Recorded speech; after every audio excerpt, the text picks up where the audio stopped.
the American League Championship Series, live from Royal Stadium in Kansas City, Missouri, featuring the Detroit Tigers, winners of 104 games in the East. And they won it, of course, with a Willie Hernandez strikeout of a Milwaukee Brewer against the surprising Kansas City Royals, winners of only 84 in the West. Clinching it as Ricky Henderson flied out to Willie Wilson, the American League Championship Series. It is a beautiful, cloudless, windless night here live at Royal Stadium for Game 1. The Detroit Tigers against the Kansas City Royals. Although it speaks for itself, the Detroit record superb, the Kansas City record poor, the largest difference in team records in championship series history. So that would make this upcoming American League Series look like a mismatch. With me, one of the great pitchers of our time and of all time, Jim Palmer. Jim, your view of this series, what to look for, is it a mismatch? I really don't think so, Howard. I think Dick Hauser, the manager of the Kansas City Royals, what he wants is his young pitching staff, and we're going to see tonight Bud Black, who's been the outstanding pitcher in the American League over the last 7 weeks, a left-hander. What he wants from his young pitching staff is to get him to Dan Quisenberry. Dan Quisenberry, 44 saves on the year, 45 last year. If you can get him a lead in the late innings of the ball game, you have a chance to win. I think another thing we have to look for from the Detroit Tigers standpoint of how they're going to pitch to the Kansas City Royals is they're going to try to pitch around George Brett. Don't let George Brett beat you. What does that mean? That means that the Steve Balbonis, the George Orders, the people like that are going to have to hit hot for the Royals to score some run and be able to win. Another thing I think is very important is most teams come in here to Royal Stadium. You have probably the biggest ballpark in the American League. It's AstroTurf. They don't have a lot of foot speed, and they're kind of at a loss when it comes to team speed. Detroit doesn't have that problem. They have a quick outfielder. They're 6-0 here, so I think that they're going to do very well here. Now, if you look at Detroit, you look at a team that led the American Leagues in runs scored in pitching. They were 6-0 here. They have an outstanding bullpen with Willie Hernandez and Aurelio Lopez. Won 35 out of 40 games to start the season. You'd think they are going to win easily, but I'm not sure that's going to be the case. In the ultimate, don't you think that this could well come down to the men you've mentioned, Hernandez and Quisenberry? Well, it could be. If I had to choose which is the better pitcher, you can't really make that distinction. Willie Hernandez, I mean, he pitched in 33 possible save situations, saved the game 32 times. But Dan Quisenberry, unorthodox style, amazing pitcher. If you get him a lead, you're usually going to win. Okay, so you say it's not going to be a mismatch. Kansas City's been on a roll. I certainly have. Okay, thank you very much, Jim Palmer, and we'll be back, hopefully, with Peter Ubroth in a moment. The scorecard is a perfect student. Power pitching, Jack Morris, and starting for the Royals, the crafty southpaw, Bud Black.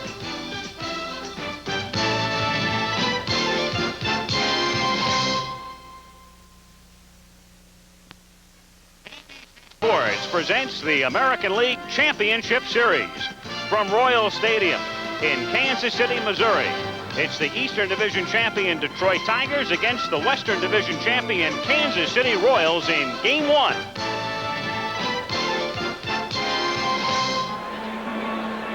Hello again, everyone. I'm Al Michaels, and welcome to what I think is going to be a much better series than a lot of people anticipate. Sure, if you look at the numbers, it does figure to be a rematch, or a mismatch in the sense that Detroit won 104 games this season, a club record for the Tigers after that tremendous start, 35-5, the best 40-game start in baseball history. And Kansas City won only 84, so a 20-game disparity is the most ever in the history of League Championship Series play. But Sparky Anderson may not be a credentialed historian. However, he remembers very well 1973 when he managed the Cincinnati Reds, who that season won 99 games, and the Mets won only 82. That, to this point, had been the biggest differential. And pitching makes the difference because in a best-of-5 series, pitching is certainly the great equalizer. And as Sparky says, you go through the regular season, 162 games, it's like a marathon, and then you get into what turns out to be a 100-yard dash. So in that sense, it should be a better series than most people would figure in light of the fact Kansas City was extremely hot. Detroit, though, played very well, too, after the All-Star break. There's a tendency to feel that the Tigers slacked off. Certainly they had built up a big early lead, but they did have some pressure, too, because as some of the Tigers put it, had we blown that lead, people would have talked about it forever. But they didn't even come close. They were one of only 3 teams in baseball history to lead from start to finish all the way through the season. They're in tune with the 1923 New York Giants and the 1927 New York Yankees, the last team to do it. So Detroit and Kansas City, game 1. Let's meet the players. Right now, let's go to the public address announcer at Royal Stadium, Jack Layton. Trainers Pio DeSalvo and Bill Beam. Equipment manager Jim Schmeichel.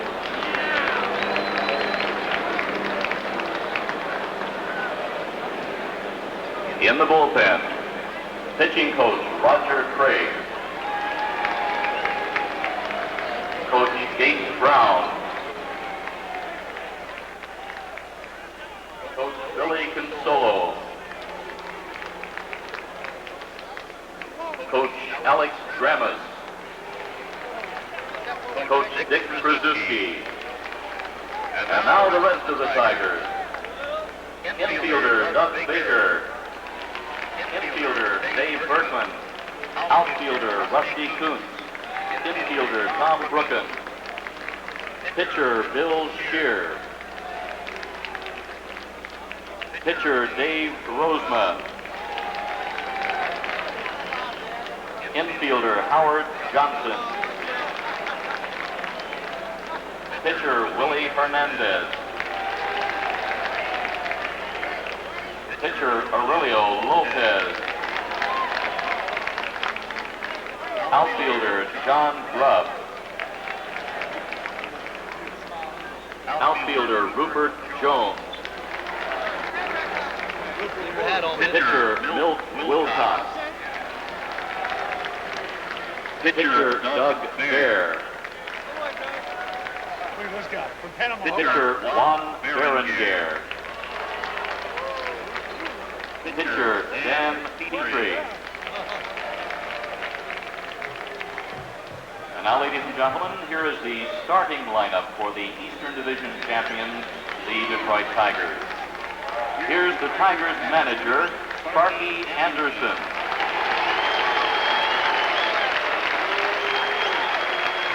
Leading off, the second baseman, Lou Whitaker. Batting second, the shortstop, Alan Trammell. Batting third, the right fielder, Kurt Gibson. Batting fourth, the catcher, Lance Parrish. Hitting fifth, the left fielder, Larry Herndon. Batting sixth, the designated hitter, Barbaro Garvey. Batting seventh, the center fielder, Chet Lemon. Hitting eighth, the first baseman, Darrell Evans. Batting ninth, the third baseman, Marty Castillo. Pitching for the Tigers, warming up in the bullpen, Jack Morris.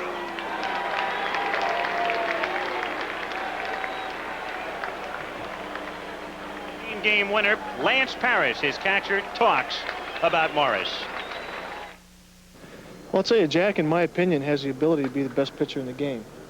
He has got overpowering stuff. He is, in my mind, probably one of the fastest pitchers consistently as far as velocity on his fastball. I would say the last 2 games that he's pitched, he's probably been clocked somewhere in the middle 90s consistently. He's got a very good split-fingered pitch. He's been working on a new breaking ball, which Roger has been helping him out with, and he's been throwing that real well.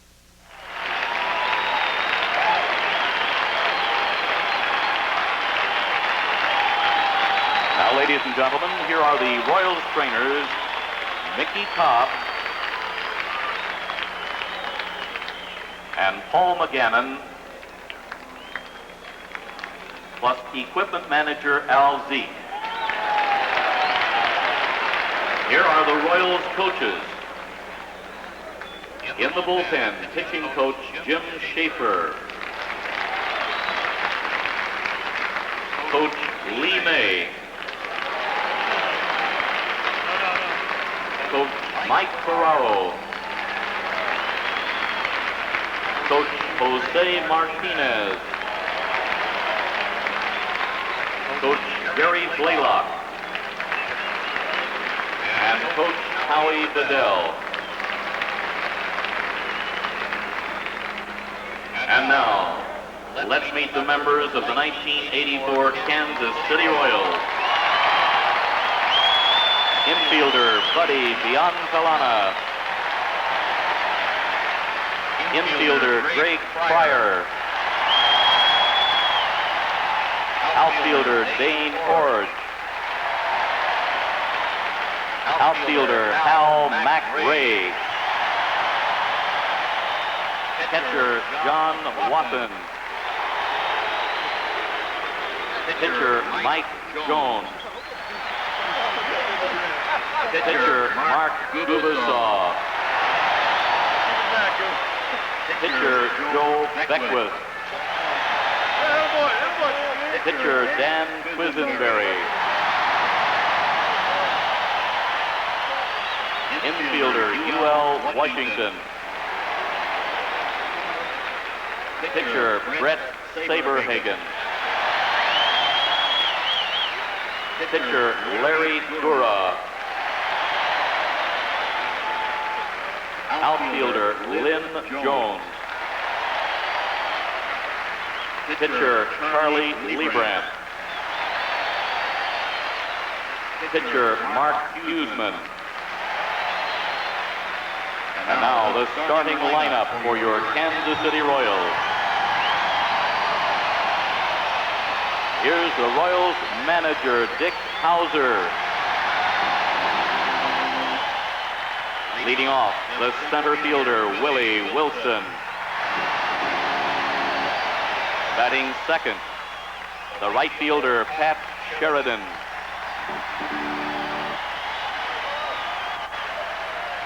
Batting third, the third baseman, George Brett. Batting fourth, the designated hitter, George Horta. Hitting fifth, the left fielder, Darryl Mockley. Batting sixth, the first baseman, Steve Balboni. Batting seventh, the second baseman, Frank White. Hitting eighth, the catcher, Don Slott. Batting ninth, the shortstop, Onyx Concepcion. Pitching for the Royals and warming up in the bullpen, Bud Black.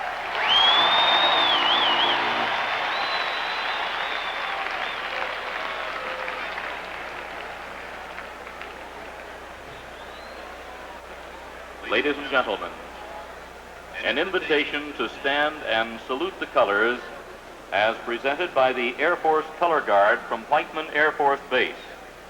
Now to honor America. Let's all join the lettermen as they sing our national anthem.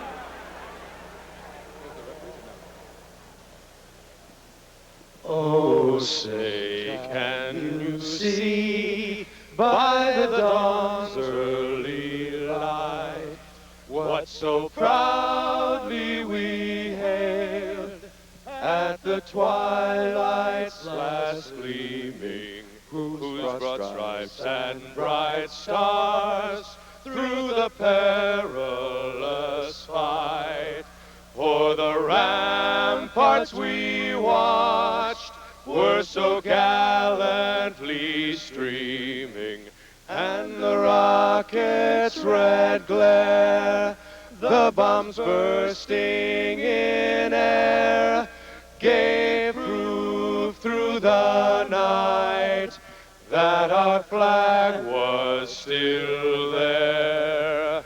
Oh, say does that star-spangled banner yet wave o'er the land of the free and the home of the brave.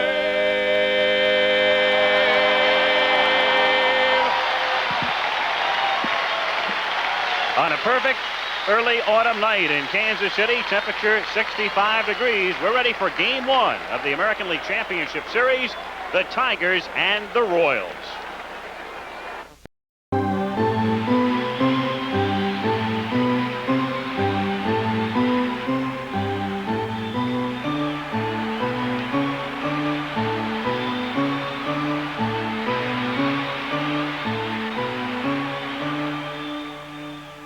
Baseball fever. Catch it.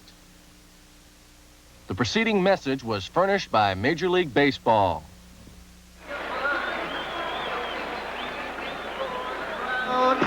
You're in the big leagues now. Royals baseball.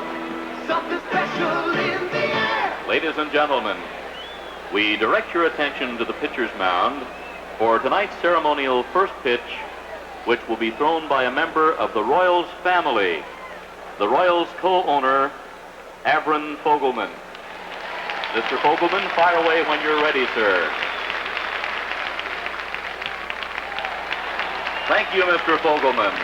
And now let's play ball. Very quickly, Commissioner Peter Ubroth, Richie Phillips, counsel of the Umpires Union, said earlier he thinks your duty to step into this thing. You're a stand-up guy. Are you going to? I'm talking about the strike. I'm going to back up the two presidents of the leagues. They're doing their best, and they're doing a good job. The umpires are well represented by Richie. Both presidents, Chubb Feeney and Dr. Brown, I've been working for 3 months. I'm not going to come in and push people aside at my second day on the job. The issue is a very clear issue. Evidently, they want pay for the umpires who are not working the postseason. Okay, that's an issue. Should they be paid? I think the umpires, I hope they get back out there because they make this game. But there's a work ethic in this country, and if you don't work, you shouldn't be paid. All right, just as quickly, at what point would you intercede? I don't know, Howard. It's certainly not the second day, maybe farther on.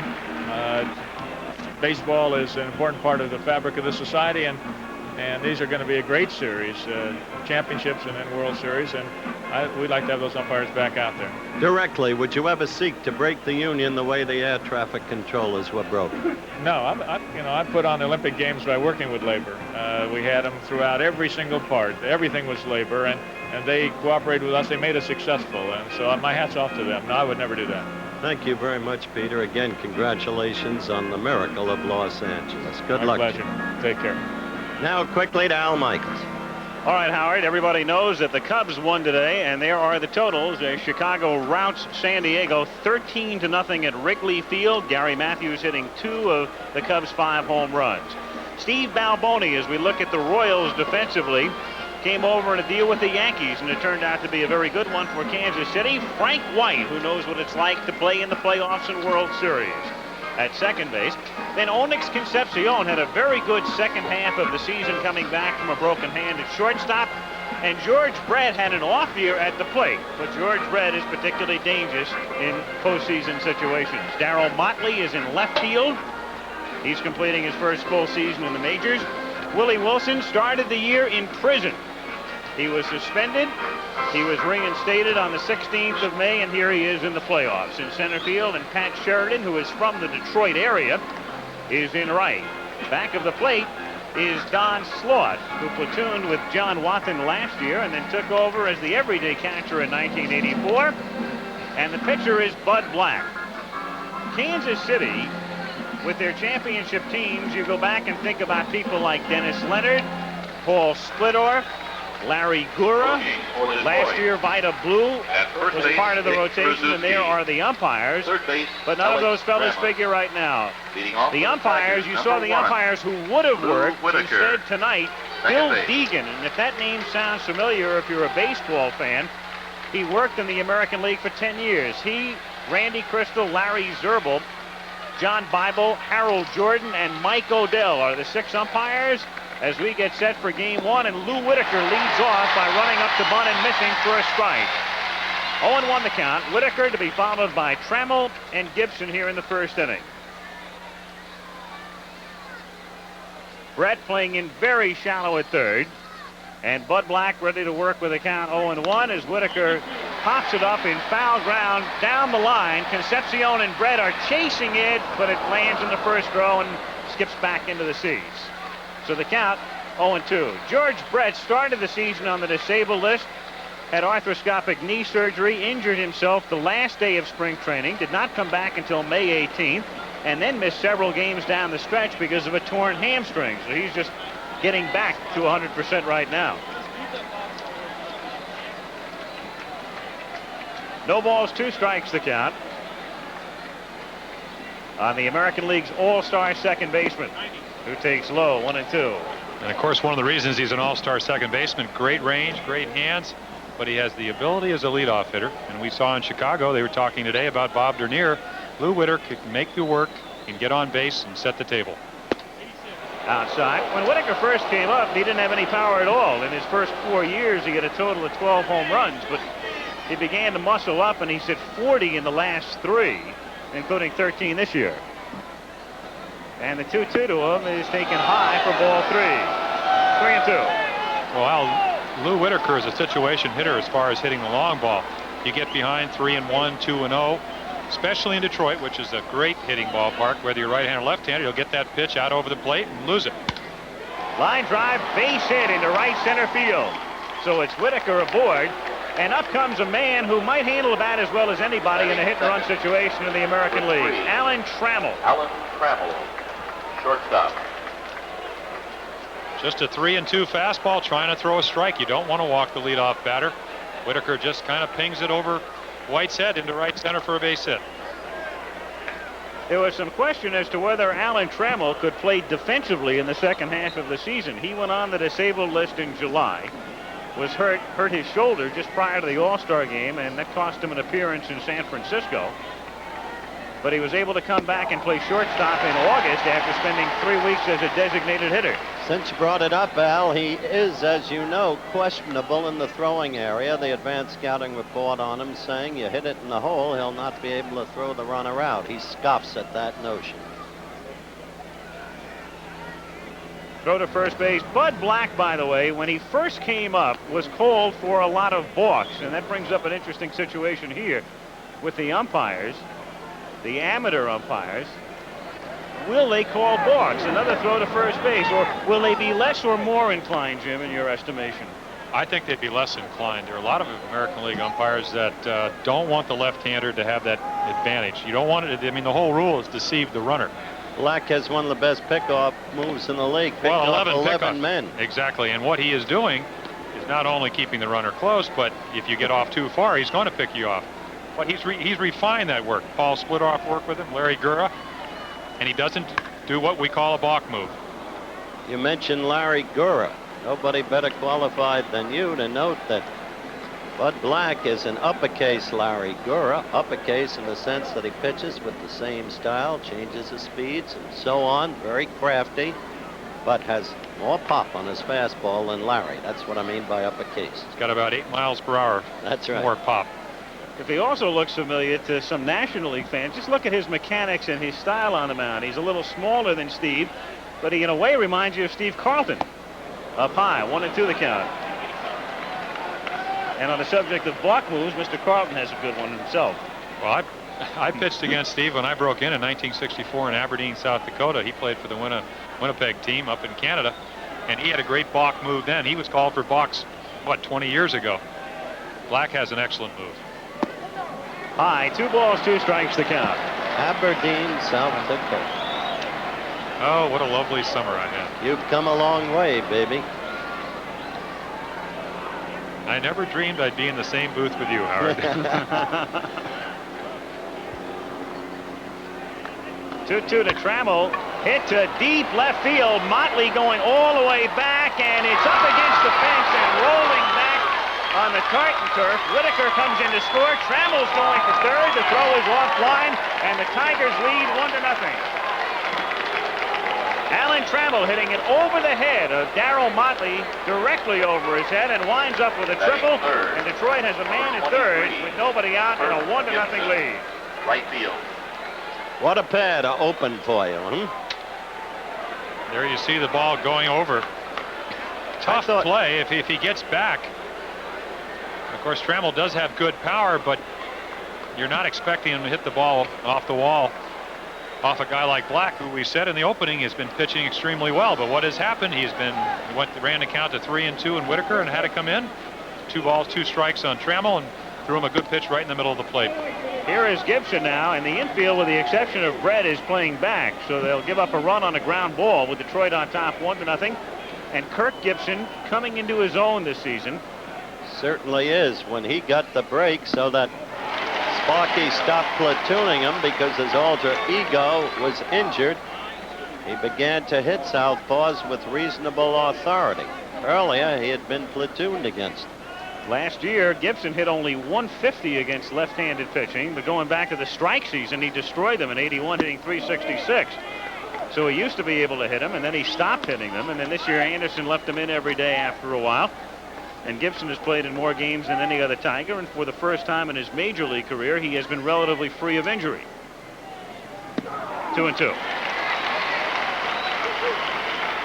There you saw that little slider that Black has. He got behind Gibson. The first 2 hitters, he threw him fastballs, and single and a triple. There he came back with a slider, and Gibson took it for strike 2. Something he's going to have to do to be effective. He drops down, and Gibson on a soft hand swing hits it to Brett at third, and Trammell has to hold. So Kirk gets fooled as Bud Black dropped down to get him. A big out, 1 away. Batting 4. Just a little slider. Gibson, not a very good swing. Hit right to Brett. Easy play.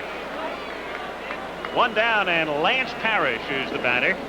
His average low, but as you can tell, 33 home runs. That's a career high, coming off last year when he had 32, and 98 runs batted in. The infield is up on the right side. Concepcion is back. As we pan left, Onyx will give up a run on the grounder to him, and Brett is just back of the bag at third. Outfield plays him to pull. Parrish hits it high in the air to deep right center, certainly deep enough to score a run. Sheridan races over and makes a great catch. It'll be a sacrifice fly to make it 2-0. Great play by Pat Sheridan, who went a long way to haul in the drive by Parrish. That's a home run in a lot of ballparks. It sure is. This is a vast ballpark. I think it's the prettiest ballpark in the league. Left field. Sheridan going about as far as he can go, as you said, without having to look up over the fence, something we saw in Chicago all day. Fine running catch. Not afraid of the wall. But Parrish doing his job. Although the batting average fell terribly this year into the 230s. He had the 33 home runs, better than 90 runs batted in, but still the big man. Herndon fell in the home run and RBI department this year, but Sparky believes in him, has never wavered in playing. 1 ball, 1 strike on Herndon, who came over to Detroit from the Giants 3 years ago, hit 43 home runs in his first 2 seasons, and just 7 this year. That's one of the interesting things about the Tigers' outstanding start. They basically did it without Larry Herndon. The guy, as you said, has been really a dominant hitter for him. Can steal some bases for you, can hit for the average, as he hit over 300 last year, over 20 home runs. And he terrorized left-handers this year, hitting .317 against lefties, .233 against righties. What it's amounted to of late is that Rupert Jones is platooning with Herndon. Well, he's a story in and of himself. We'll get to him later. Probably tomorrow night, in fact. Maybe. The right-hander goes for Kansas City. 2 out, and the 1-2 pitch is low and inside, and the count is 2-2. One thing about there he is. That's the man. He's worked a miracle. Came into the stadium, lost 5 straight, blown out, fell to 11 below 500, never wavered, never lost faith, and here he is. 2-2 to Herndon, fouled away. Detroit in postseason play for the first time in 12 years. The last time the Tigers were in the league championship series, in fact the only time since the leagues went to this format, was 1972 when they lost to Oakland in 5. For Kansas City, though, it's become a regular occurrence. The Royals in the playoffs for the 5th time in 9 years. Ball, strike 3 to Herndon.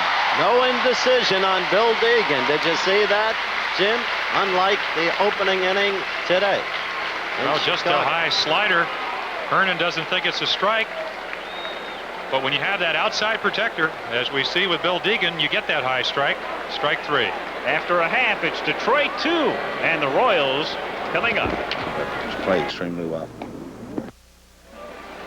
Sparky Anderson has managed Detroit since '79, and he sends defensively Darrell Evans to first base. Free agent came over from the Giants. Lou Whitaker at second. He has been teaming up with Alan Trammell from their minor league days back in the mid-'70s. Trammell at shortstop, and at third base, a bit of a surprise, Marty Castillo has started only 14 games at third this season. We'll get into that situation as we move along. Larry Herndon is in left. In center field, a man who gets as good a jump as any center fielder in baseball on a fly ball. That's Chet Lemon, all-star center fielder for the American League. And Kirk Gibson, who many Tigers feel might be this team's MVP, is in right. Back of the plate is Lance Parrish. Sparky was able to rest him from time to time and keep him in the lineup as well this year by inserting him as a DH. And Jack Morris is the pitcher. If they had voted for the Cy Young Award through about the second week of June, Morris would have been a lock. He got off to that kind of start. He wound up with 19 wins and 11 losses. In his second start of the season, Morris pitched a no-hitter. It was one of 2 in the American League this season. He pitched it against Chicago, the other being the perfect game pitched by Mike Witt on an inopportune day for Witt. If you're going to pitch a perfect game, don't do it in a meaningless game on a Sunday, the final day of the year, and have football bury you in the sports section. Do it against Kansas City when it counts. Our congratulations to Mike Witt, only exactly. the 13th Don't take it away game from ever. him. This has to be one of the most remarkable stories in contemporary baseball. No question about it. Willie Wilson, and it really parallels, Howard, this entire story in terms of the franchise here, the fact they felt they had to undergo a transition type of season after the drug scandal. The Royals appear to be on their way to rock bottom last winter, and instead here they are in the playoffs as Wilson takes a strike. Just a matter of some of their young players maturing, but I think it's something you have to note that they really did not start playing well till Brett came back and Willie Wilson. Without Wilson, while he was suspended, the Royals were 12-20, to give you some idea as to what he means. They were 8 under and wound up 6 over with an 84-78 final mark. Well, when he gets on, he just changes the whole complexion of the game for a pitcher. Chopper to short. Trammell has to hurry his throw, and he's on target for the out. Put away. It wasn't into the hole, but it was still evidence of the retention of the quick release. Number 15. Well, here you just see a high chopper on AstroTurf with Willie Wilson running. You know, if you're Alan Trammell, you got to hurry. And you just see the snap throw. He's always had the most accurate arm I've ever seen a shortstop have. And there's a perfect example of it. Including Belanger? Including Belanger. Mark Belanger may have had more range and better hands, but I haven't seen a shortstop that could throw with Alan Trammell. 26-year-old Pat Sheridan, who made that nice play in the first inning, looks at a strike on the inside corner. Sheridan has just spent his first full season in the majors, as has Motley in left. We talked about the young pitchers. It was the first year for Don Slaught as an everyday catcher. Hauser has really done a job here. Morris bouncing into the backstop, and the count is 1-1. Dick Hauser, what he's looking for tonight is his first ever postseason victory. He managed the Yankees in 1980 and got swept by the Royals in 3.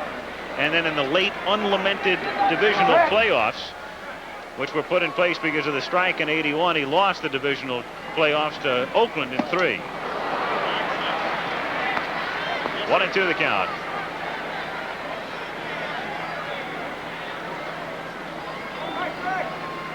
Jack Morris, as durable and as consistent really as any pitcher in the American League now for the last 5 years. Strike Sheridan out, and there are 2 down here in the bottom of the first inning. 96-mile-per-hour range. That's a power pitcher. Well, it certainly is, Howard. That's on the Jugs gun, which is a little bit faster than some of the other conservative guns they use. But when you're throwing 96 miles per hour and you're George Brett or you're Pat Sheridan, you better get the bat going. And that makes that breaking ball. And Morris has got an excellent slider, and he's got that split-fingered fastball, so you just can't sit on one pitch. Batter is George Brett, who for the first time since 1978 hit under 300. 0-1 the count. Brett again starting the year on the disabled list. George has been hurt a lot. If you go back over his record through the past few years, even though his average has always been high, and you think about that incredible year in 1980, he has not been particularly durable in the sense that he spends a lot of time on the disabled list and misses several games for injuries. That's true. Even now, as you can see, he's hit Morris very well throughout his career. Even now, he's fighting a hamstring problem. He tore it. Rested the past few days, and he says he'll be agile tonight. We'll see. What a hitter there. Yeah. 2-1 the count. Picture perfect. It's not a bad off year when you hit 284 and you miss about 2 months and you still hit 13 home runs and drive in 69.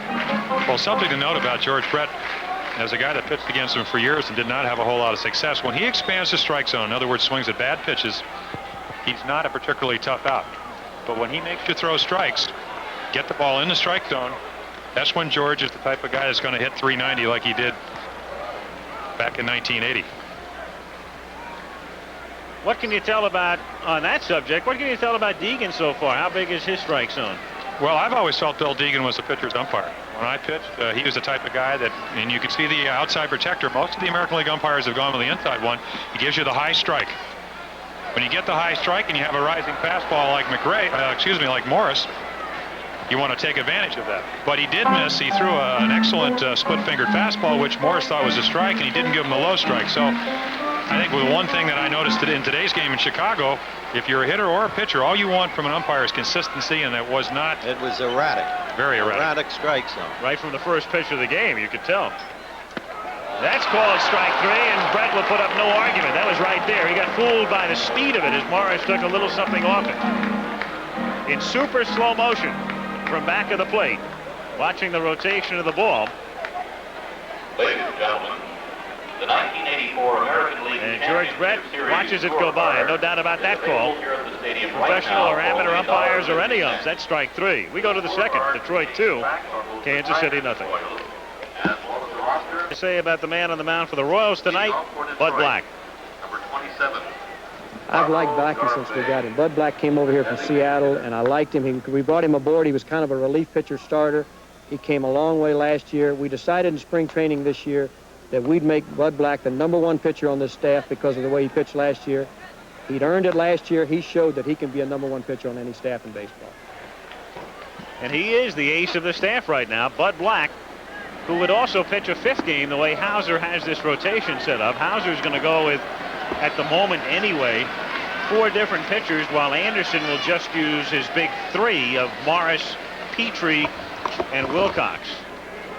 Barbaro Garbe is the batter, and the 2-0 pitch is lifted in the air to left field, and an easy play for Darryl Motley. 1 away here in the second inning, and the batter will be Chet Lemon. Interesting thing about the pitching matchup tonight, though Black did have a shaky first inning. First half of the season, clearly the best pitcher in the league was Jack Morris. Second half of the season, the best pitcher in the league was Bud Black, just inverted. But in Morris's last 3 starts, he pitched as well as he ever had, according to Lance Parrish. Chet Lemon had a fine year, half swing, and it's in there anyway for a strike. Chet starting the All-Star game in San Francisco, 3rd year with Detroit. Steve Kemp was looking for a way out 3 years ago, you'll recall, so they wound up dealing him to Chicago for Lemon. 0-2 the count. How do you like that? He's battered in black and blue. 8 for 15. Black and blue? I didn't say that. No, I hope not. The reason for that, of course, is Lemon has hit left-handers so far superior than right-handers. Dives into the ball. At that time, he ran it in on him, and down goes Chet Lemon. Strikeout number 2 for Bud Black. Remember how every year Earl Weaver, as we look at this again, Black, by the way, his clock top speed 91, as against Morris, who gets up to the 98 point. But remember how Earl Weaver every year thought he was going to steal Chet Lemon away? Well, I think Earl's always been a great judge of talent. And once Paul Blair left, it didn't take a whole lot of judge of talent to see that Chet Lemon was the type of guy you'd like to have every day out in center field. Darrell Evans takes inside. He was the most sought-after free agent last year after playing out his option with San Francisco. Drafted by 18 clubs.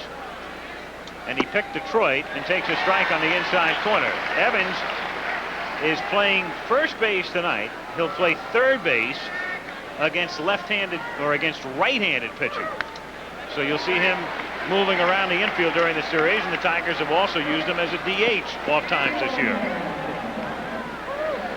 Really kind of had the year that he normally has. If you look at his career, he's averaged somewhere around 15, 16 home runs, and 16 home runs is not a bad year. To left field, and DeMotley makes the catch to retire the side. So Bud Black got off to a shaky start, is on his way to settling down, and we'll go to the bottom of the second with the Tigers in Game 1 leading the Royals 2-0 in Kansas City. Mid-year with a tender elbow, and discussed that situation with Howard Cosell yesterday. Well, I did. I had a little tendonitis in my right elbow. It's kind of like a tennis elbow, I guess, what they call it. But that's all gone right now, and my last 3 starts is as well as I've pitched my last over the course of the whole second half. So I really feel positive going in the last game. Jack Morris, who set the side down in order, goes to work on Kansas City in the bottom of the second inning. Just to set the schedule for this series for you, it's a best of 5, first to win 3.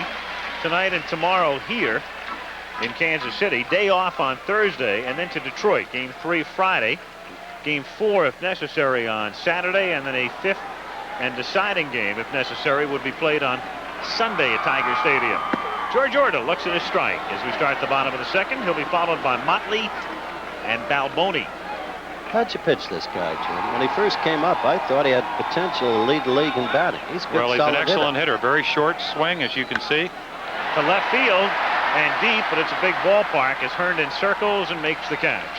Howard, if you're going to try to pitch Orta consistently, what you would like to do is pitch him up and in. Al Kaline, one of the most significant people in this whole city. I don't mean just on a baseball basis, I mean off the playing field. And his relationship with Kirk Gibson is a matter of documented history. He has made Kirk into the ball player he's already become. Hall of Famer Al Kaline, now a Tiger broadcaster, and also as out of a Baltimore high school. Yep, he got his 3,000 hit in Baltimore off Dave McNally. Working with Gibson mentally as well as physically this spring. Off McNally. Huh? Off Dave McNally. Late in September. Of course, Gibson said when he said, if you can't learn from a guy like Kaline, who are you going to learn from? Pretty good teacher. Darryl Motley with the count 1-0 hits a fly ball to shallow right field. And it's Gibson there to make the catch, and Jack Morris has begun things by retiring the first 5. And Steve Balboni coming up. A reminder, Game 2 of the National League Championship Series. Cubs winning today 13-0 since Steve Trout to the mound against Mark Thurman at 2 Eastern time. And we are here tomorrow night, prime time, 8 Eastern, 7 Central, 5 on the coast. Dan Petrie, an 18-game winner for Detroit, against 20-year-old Brett Saberhagen for the Royals, pitching in high school 2 years ago. Steve Balboni was a minor league terror in the Yankee system. They brought him up a couple of times, never really stuck with him or gave him a chance. 5 consecutive years he won a minor league home run title. The Royals traded for him, said first base is yours, my friend, and he's had a pretty good year. Grounded toward the hole. Let's look at Trammell's arm. It's a little weak, but he's lucky he had Balboni running. You're right about that. 3 up and 3 down. To the third we go. It's Detroit 2 and Kansas City nothing. Detroit Tigers. Been with that team for a long time. And finally this year everything coming together for the first time in 12 years for the Tigers, who certainly last year showed signs of at least contending this year. There was little doubt about that. They did finish second to Baltimore in 1983. This year a club record 104 wins as Castillo leads off in the third inning, taking outside, ball 1. 1-0 the count. And don't forget the owner, smart enough to stay out of the baseball people's way, Tom Monahan. Ground ball foul, 1-1. Remarkable man. Lovely piece on Peter Jennings' World News Tonight on Tom, king of Domino Pizza, who is such an important part of the Detroit community. That's the great thing about what this Detroit team has meant to that community and the inner city renaissance. 1-1 pitch is taken low. Not a bad year to decide to buy the club. Rookie owner. Of course, spent a lot for it. They're undergoing a transition here in Kansas City as well, where Ewing Kaufman has owned the team for many years, and Avron Fogelman came in. Black turned it over in the count, 2 balls and 2 strikes. Another look here from ground level. Excellent changeup that goes away from right-handed hitters.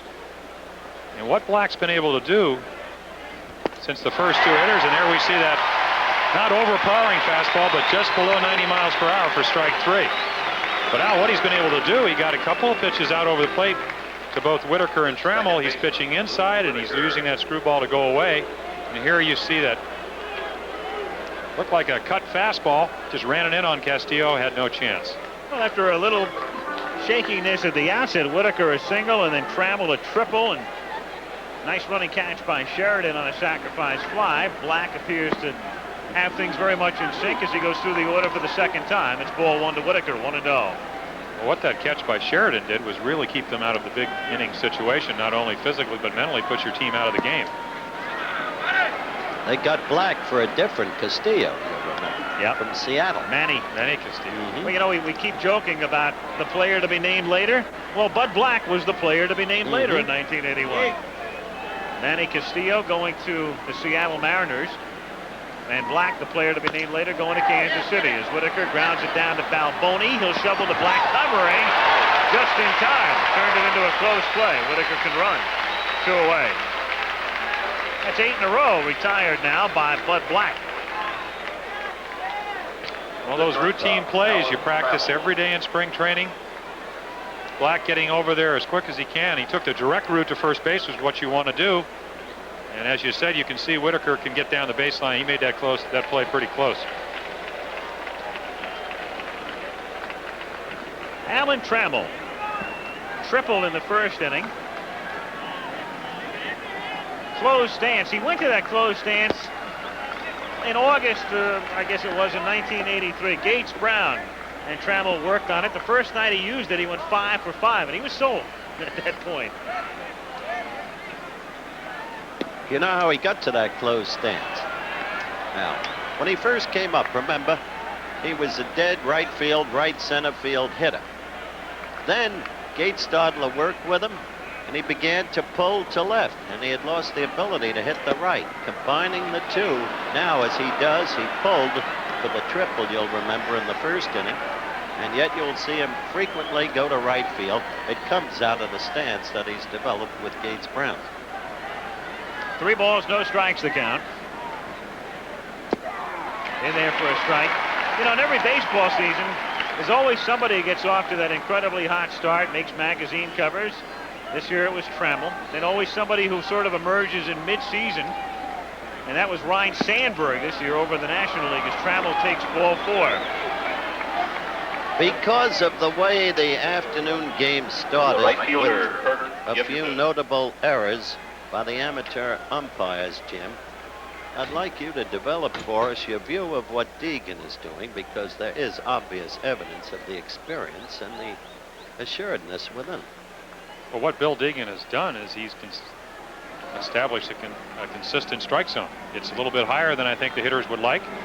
but he hasn't been calling a low pitch. So they know, and all you have to do is look at that outside protector. If you're a hitter, and if you have any kind of smarts at all, you know that he's apt not to call the low strike, but you're probably going to have to start swinging at some of those high pitches. Now, if you're Jack Morris, that doesn't hurt you because you throw 95, 98 miles per hour. If you're Bud Black, it takes away that low strike, and for Black to be effective, he needs to get that low strike. No balls, 1 strike to count. As Gibson grounds it toward the middle and off the glove of Frank White and out into center field. The throw will come into second as Trammell scoots to third. And runners are at first and third now with 2 down, and Lance Parrish, who drove in a run with a sacrifice fly in the first inning, is coming up. Just off the glove of Frank White. It's a play he's made many times in his career. Well, one of the best second basemen, and there you see him just diving to his right off the end of his glove, as you said. One of those AstroTurf hits. That's exactly it. I would venture to say with the high grass in Detroit, that's an easy out. Most likely so. Tigers on top. 2-0 as Lance Parrish comes up. 98 runs batted in for Parrish during the regular season. 2 on and 2 out. Low for a ball. 1-0 the count. I mean, is Parrish the type of guy that if you wanted to go somewhere and you needed a bodyguard, I mean, would you ask him to, just string along? I mean, the perfect size. Yeah, you consider it. Might have Brian Downing in there with me. The 2 of them both lifting weights. Remember when Parrish started to lift weights a couple of winters ago, and he showed up and Sparky Anderson couldn't believe it. Went wild. Thought it was wrong, but Parrish convinced him by having a good spring and a good regular season. It was right. Oh, the way this man has worked to become what he now may be, the best defensive catcher in the game. The work that Bill Freehan, the former great Detroit catcher, has done with him now in the broadcast booth, Bill. Well, Howard, you recall the All-Star game we did in Montreal in 1982. Parrish, the only man in All-Star history to throw out 3 would-be base stealers. Just a little breaking ball behind in the count, 2-0. If you throw him a fastball, good chance of having a home run swing. I recall it, Alfalfa. I didn't know you did. Absolutely. I'll even tell you the count if you want.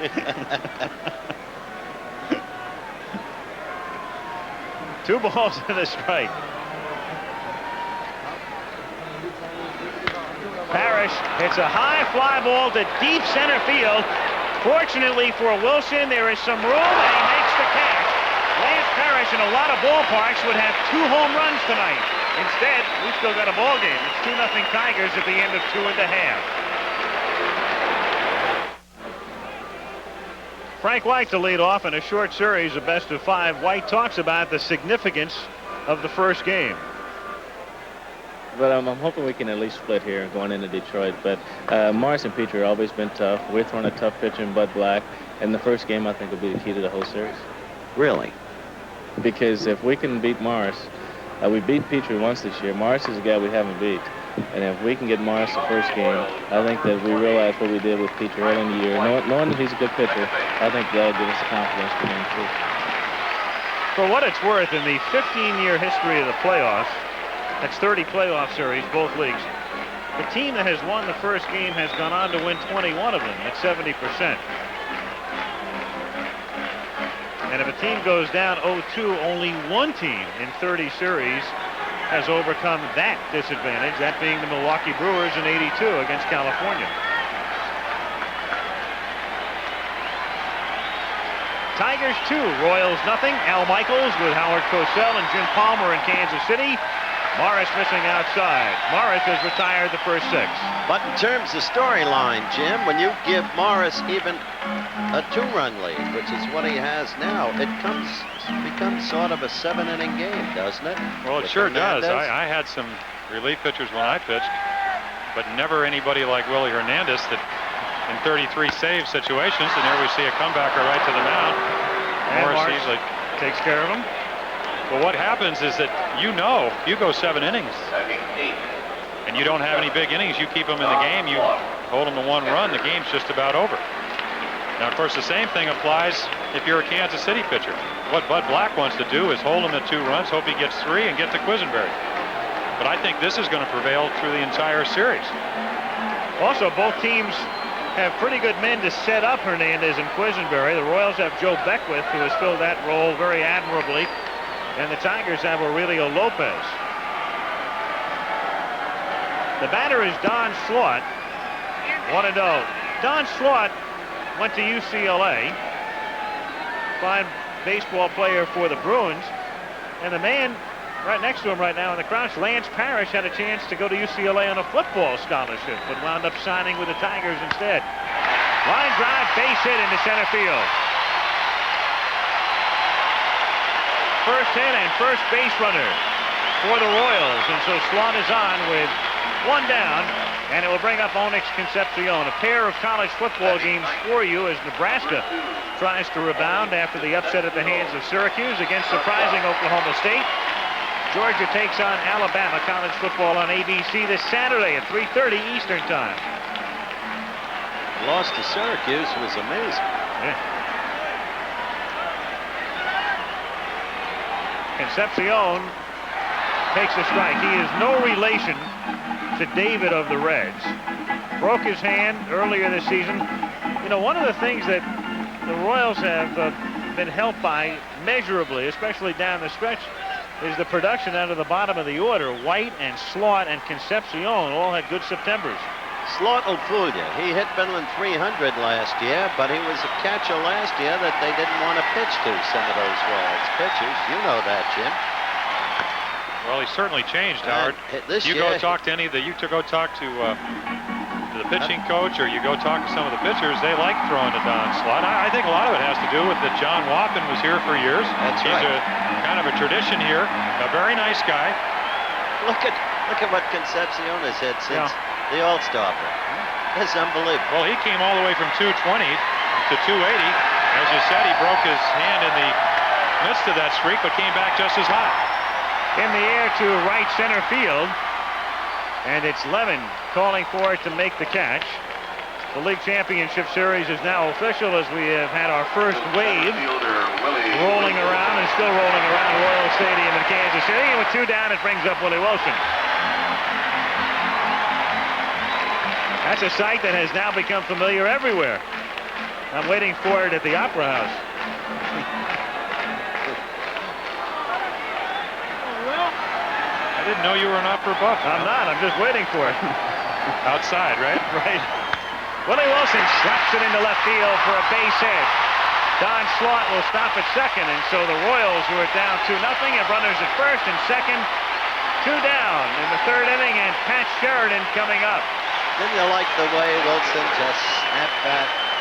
Well, if you can run like Willie can, you would try to just make contact. Fastball away, just goes the other way. He's not a particularly strong hitter. Most of his home runs are the inside the park variety. And in this ballpark, as Charlie Lau espoused while he was alive, hit the ball where it's pitched. So it's 2-0. The Tigers on top, but with 2 down, runners at first and second. Pat Sheridan struck out in the first inning. And Morris is ahead 0-1. Gunn got Morris that time at 97 miles per hour. Now, I think this is one of the interesting parts of pitching and baseball and whole. We saw the first time he just went right by Sheridan with high fastballs. Let's see if Sheridan adjusts, either by taking them. No. There we saw that split finger fastball. When you're throwing 97 mile per hour and the hitter knows that he struck out the last time on a high fastball, and then you come back with a pitch like that, I would have to say Sheridan's in trouble. Well, he owned Sheridan in his first at-bat, and he's owned him on the first 2 pitches here. And this is low for ball 1, 1 and 2.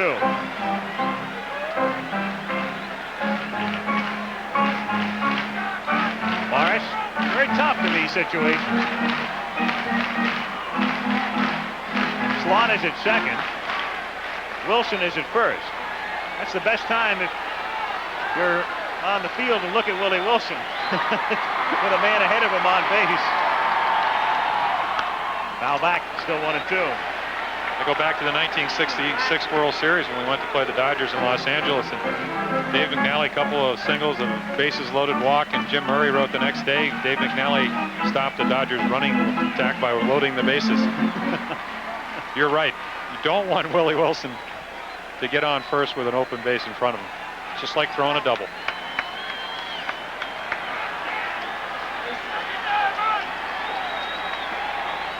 And Sheridan slaps it down the left field line. It is curling, foul ball. But these are pesky hitters. They're slap hitters. Well, if you look at the Kansas City lineup, and there we say the ball just curving barely foul. And you said it, I think, best, Howard, before the game when you said this is a game of luck. Not a whole lot of difference between a ball that's just barely foul and a double, possibly a triple, the way the ball bounces around in the corner here. But Mr. Rickey said luck is the residue of design. Not a bad phrase. I think I'll use that if I ever manage.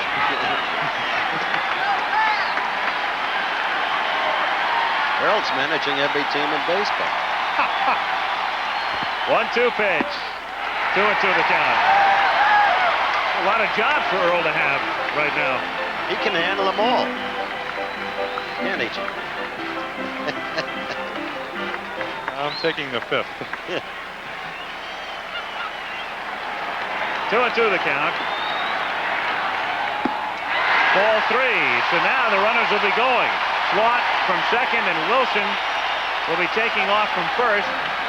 From an 0-2 count, look at he was in deep trouble. Look at the way he's hung in there. Well, he hasn't chased those high pitches. I think considering that the umpires are on strike and that Earl had such a great ability to be an umpire, he ought to volunteer. 3-2 pitch is fouled away. Came in with a fastball, and so the runners go back. Slot to second. Wilson to first. I mean, let's face it, Earl umpired from the dugout for 14 years. Why couldn't he do it from the broadcasting booth? Let him up. Let him up. Equal time tomorrow for Weaver. 2 o'clock Eastern time.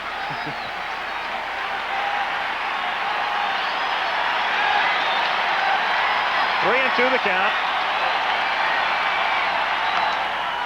And Sheridan fouling it away again. So Slot at second and Wilson at first. Bill Deegan back of the plate, calling the balls and strikes. By the way, talking to Dick Butler, the American League supervisor of umpires, they will not necessarily rotate if the strike is still on. Butler left open the possibility of Deegan again being back at the plate tomorrow. I asked him, can you go 5 games? 3-2 to Sheridan is fouled away one more time, so he's making Morris throw a lot of pitches here in the third inning. Good piece of hitting, Al. What happens as a pitcher, you get ahead 0-2, as Howard said, you try to get him to go for your pitch. Now at 3-2, you don't want to give him a good pitch to hit, but then again, you don't want to walk him either. Not with Brett on deck. Not exactly the thing that you will enamor yourself to Sparky Anderson if you're Jack Morris. And the 3-2, Morris falls down on ball 4. Morris fell down as he delivered, and so they're loaded up for Brett.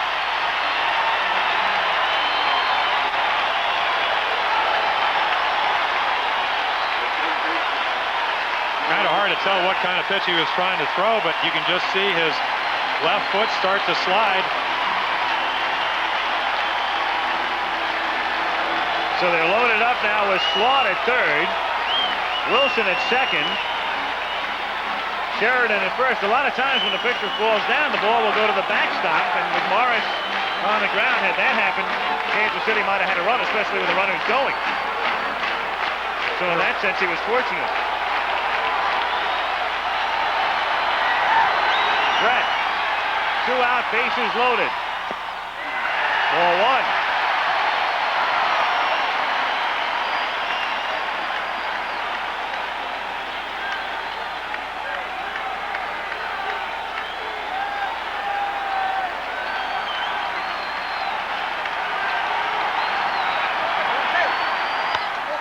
Popped foul and back out of play, and the count is 1 ball and 1 strike.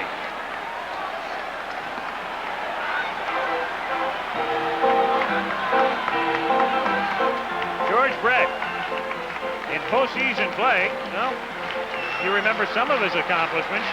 1978, he hit 3 homers in a game at Yankee Stadium. 1980, he hit a home run off Goose Gossage at Yankee Stadium. Turned out to be the key blow in the pennant-clinching game for the Royals. 1-2 the count.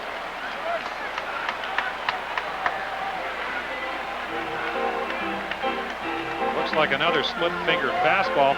Looks like the pattern he's trying to establish is throw enough fastballs to keep George honest and then get him out like he did when he struck him out the first inning with a split-finger fastball. You think George's having any trouble with his swing because of that hamstring? Well, I talked to him yesterday, and he said he felt fine. Whether that's the truth or not, George's the type of guy that's not going to... He lines it to right field. Here comes Gibson, and he makes the catch. It looked like he had a beat on the ball, and it looked for a moment as if he was indecisive, but just very, very briefly, and then in to make the catch to retire the side. Can't hit it any better than that. Reasonably similar situation earlier today. Those of you who watched the afternoon game know when Moreland made the good catch. Here, as we look at it again, wasn't as difficult as Moreland's catch, but he was where he had to be, and he backhanded it. We played 3, and it's still 2-0 Tigers in game 1.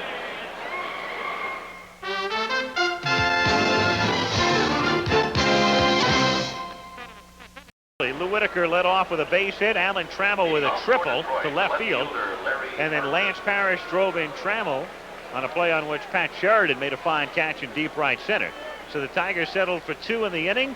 The Royals threatened in the bottom of the 3rd, loading the bases, but Brett lining out to Gibson. And now we go to the 4th. Larry Herndon, Barbaro Garbey, and Chet Lemon for Detroit. Bud Black, completing his first full season.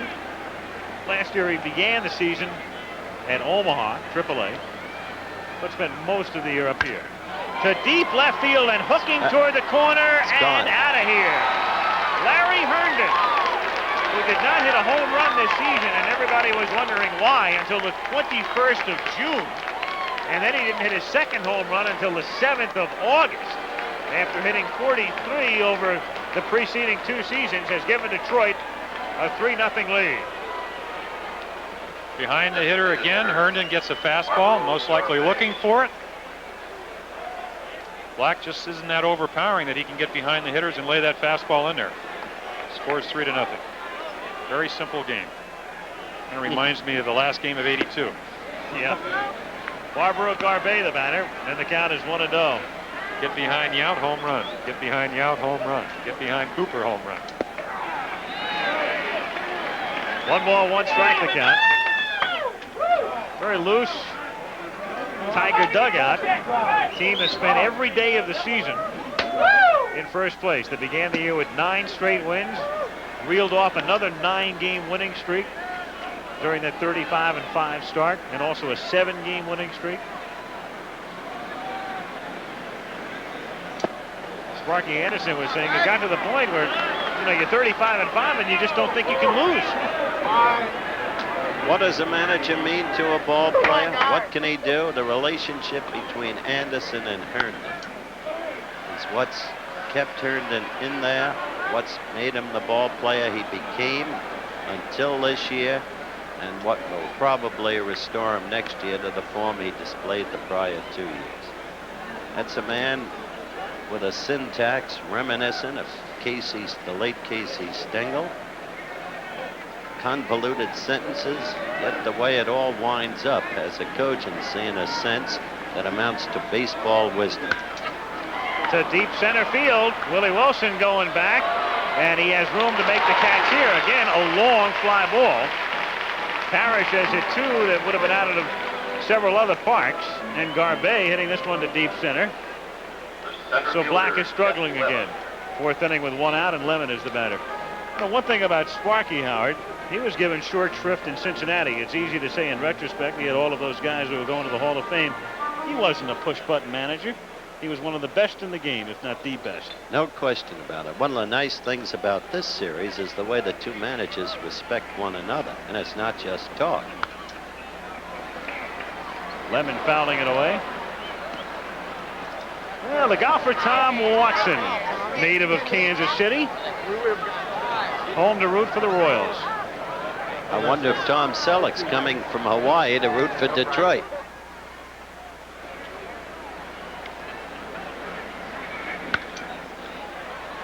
Down the left field line and right into the glove of the ball boy. 0-2.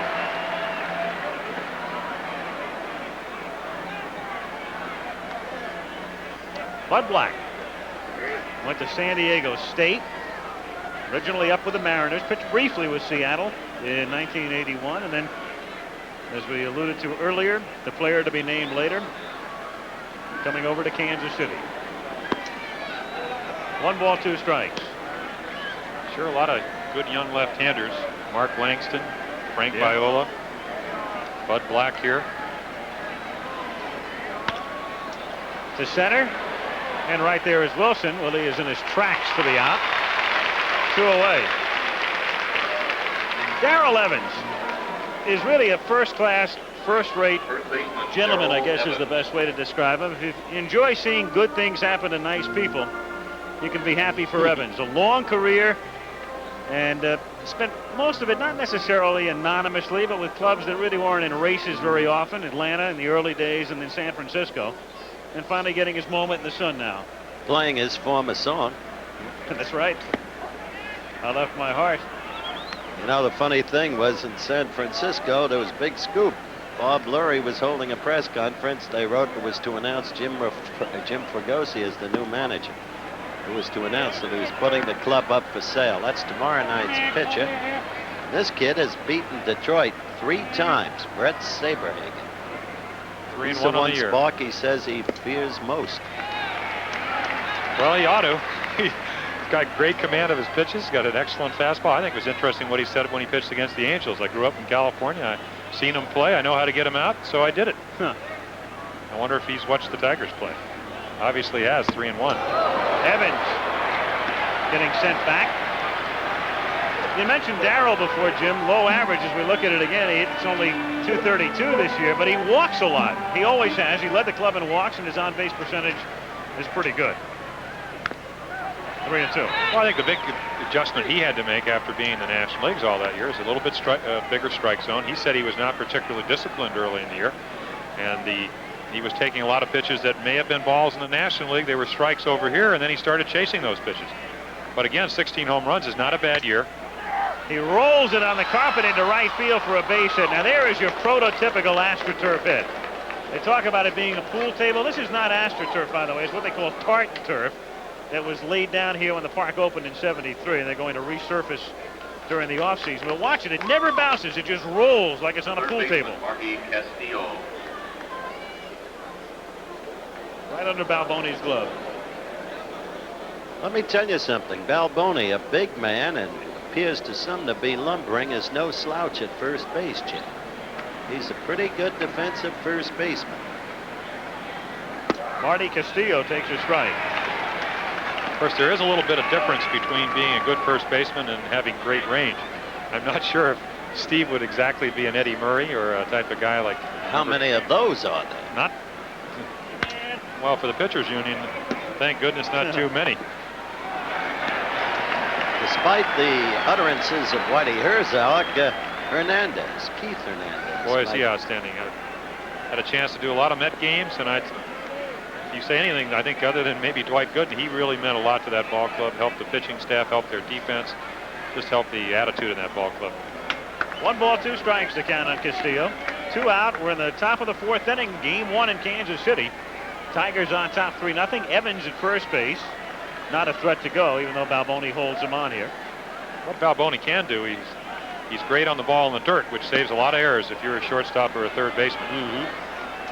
Well, it's really basically what Steve Garvey does so well. 2 balls and 2 strikes to count. Roof camera.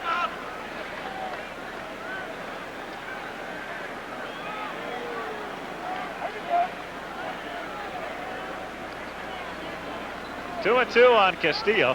Sparky Anderson contending Howard Johnson will be his third baseman next year. Johnson doing a good part of the work at third this year, but he goes with Castillo against the lefty here. And as we mentioned, tomorrow night, Evans plays third against the righty Saberhagen. There was a pitch that Deegan might have given him, you know. But you said earlier, he's giving them a high strikes. That's exactly right. That low curveball, no dice. So we're going to see a 3-2 pitch. Evans is going, and it's fouled away. And Slot took that one off his shoulder. One thing we should say about Sparky, well, one of his greatest assets, that he, as you said, he is what we'd call a cheerleader. I remember in 1982, Howard Johnson came up. He said this guy's going to hit 300 in the big leagues for the next 10 years. Now, maybe he will if he ever gets a chance to play. If you like publicity, Sparky's a wonderful guy to have on your side. I mean, Sparky can help you win an award.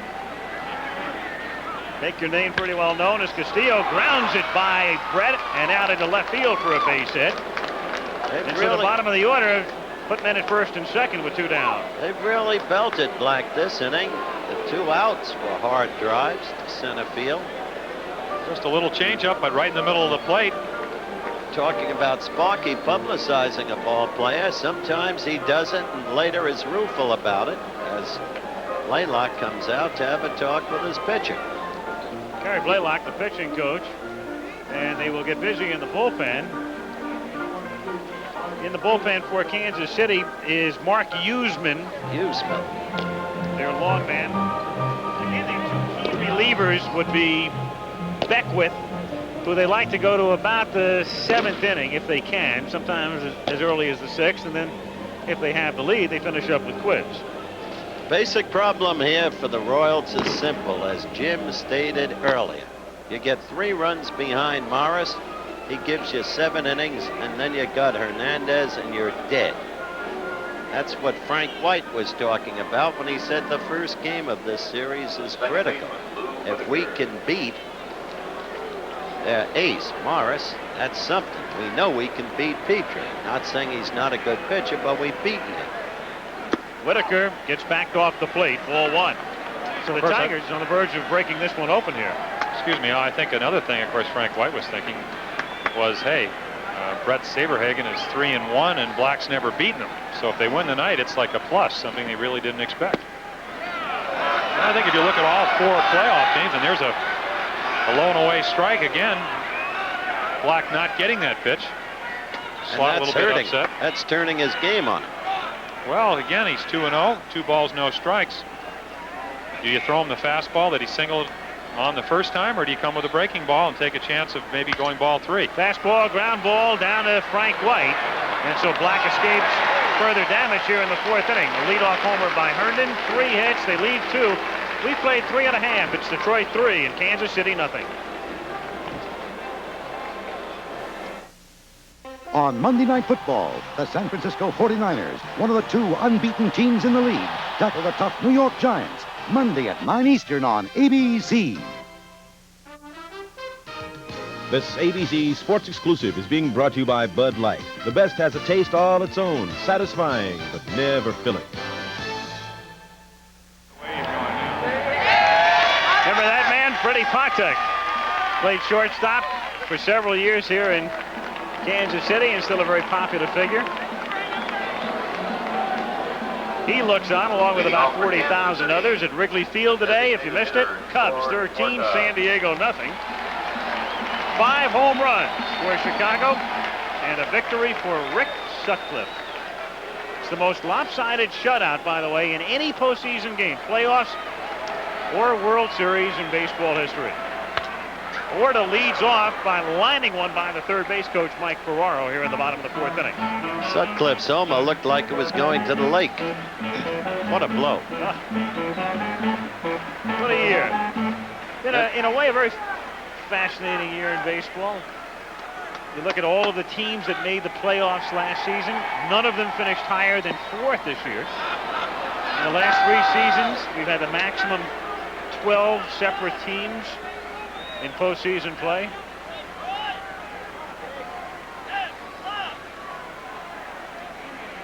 Oh, 2 pitches, low and inside.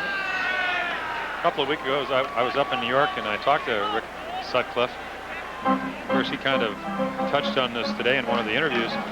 He said when he was with Cleveland, he knew he wasn't going to get a whole lot of runs, so he led the league in walks a couple of years. He said in Wrigley Field, they put a touchdown on the board before the 5th inning almost every time he pitches. A lot easier to pitch under those conditions. Today was no exception. Orta hits a high fly ball to left field, and it's Larry Herndon getting underneath it. That's twice he couldn't get around on it against Jack. That's twice he's flying to left. One away. Let me tell you, that trade Cleveland made is yet to be heard from in the years to come, Jim. That kid Carter has the look of being some ball player. Well, along with Mel Hall, Hall isn't bad either. A lot of times it takes a couple of years to really judge a trade. I'm sure the Cubs, obviously, Sutcliffe 17-1 of the year, very happy. I go back to '76 when we got Dempsey and Tippy Martinez, people like that. We kind of ensured the Yankees a pennant that year, but in the long run, it was one of the greatest trades the Orioles ever made. They weren't going to sign Sutcliffe anyway. He wasn't going to stay there, so they got something for him for the future.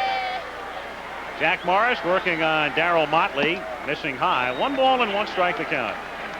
It's about time your guy Gabe got things turned around in Cleveland, isn't it?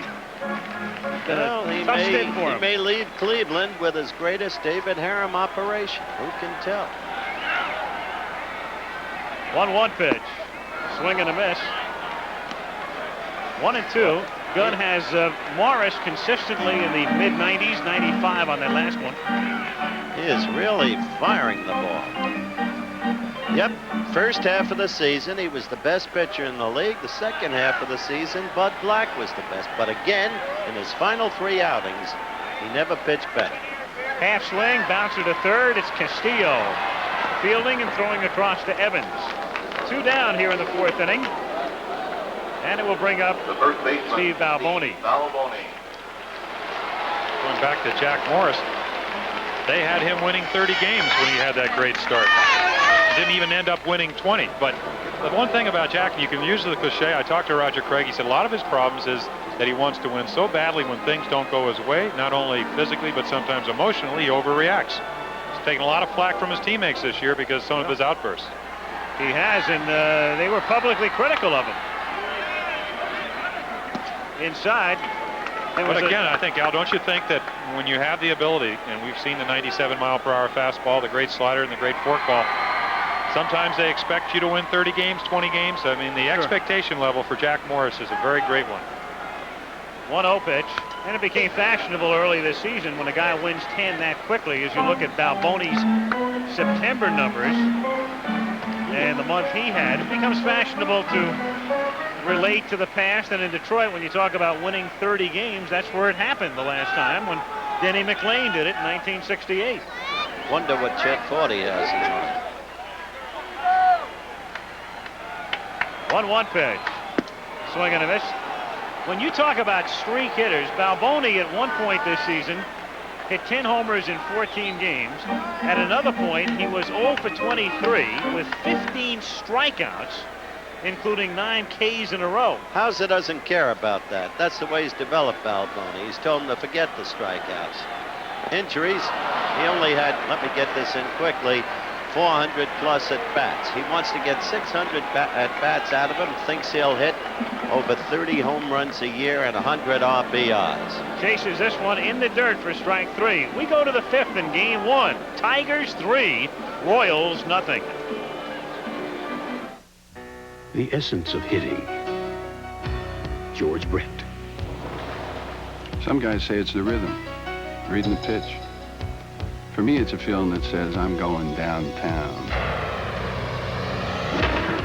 The essence of shaving. This is Atra by Gillette. It pivots so the twin blades stay on your beard longer. But what Atra is all about is the feeling that says you just got Gillette's best shave. Gillette, the essence of shaving. Sunday, when the judge is away, Mark finds time to play. This is so fun. But when an ex-con cleans out the house, Art Castle and McCormick sweep into action. Some question about whether or not Alan Trammell could play defensively in the second half of the season because of his shoulder, but he's played, and here's what he had to say. Well, I think there's no question. I don't think my arm's been 100% since I hurt it, but I've been able to get by with it. It really is the plays that the harder plays are the easiest ones where I don't think about it. But really, I've had 3 days off, and I feel very good. I'm out here throwing today, and it feels very good. He hasn't had a tough play defensively. Offensively, he has tripled, driven in a run, scored a run, and walked. 1 for 1. and hits a high fly ball to deep left field and down into the corner. That's got a chance. He's hit it out of here. A triple and a home run for Alan Trammell, and the Tigers lead 4-0.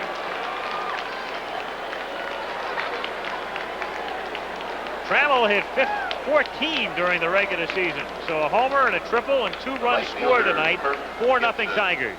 We talked about Bud Black's control. Tonight he has control in the middle of the plate. Doesn't throw hard enough to do that. Kind of a thigh-high fastball right down the middle. Trammell's too good a hitter to pitch him that way. You just can't fall behind this Detroit team. Earl was talking about the strength of this team today. You know he's picked them to win everything, and Gibson. I think he's right. Gibson bunting, and a nice play by Bud Black to get down off the mound quickly and shovel to first base. You think of Gibson big and burly as solely a power hitter. If you haven't seen him play, this is something he does a lot. He will bunt. He has great speed, led the team in steals, and it's a good bunt here. Simply a nice play by Black. I'm surprised, Al, he was able to make this play. One of these plays that you practice in spring training, but not with Gibson running. He makes an excellent play, a nice scoop by Balboni. That's what you talked about earlier, and you were on target, Jim, in the pregame show when you talked about Hernandez and Lopez, because you get behind this team, you can't emphasize it too much. You got a 7-inning ball game against them, because then in comes Willie. Parrish, a fly ball to shallow left center, and so after 800 feet worth of outs, this one is a soft fly ball to Wilson. There's Trammell. 2 down, and Herndon coming up. Larry homered his last trip. I think one thing we really haven't talked about is we talked about Tom Monahan buying the Tigers. We saw Jim Cantle, who was the president and helped develop them.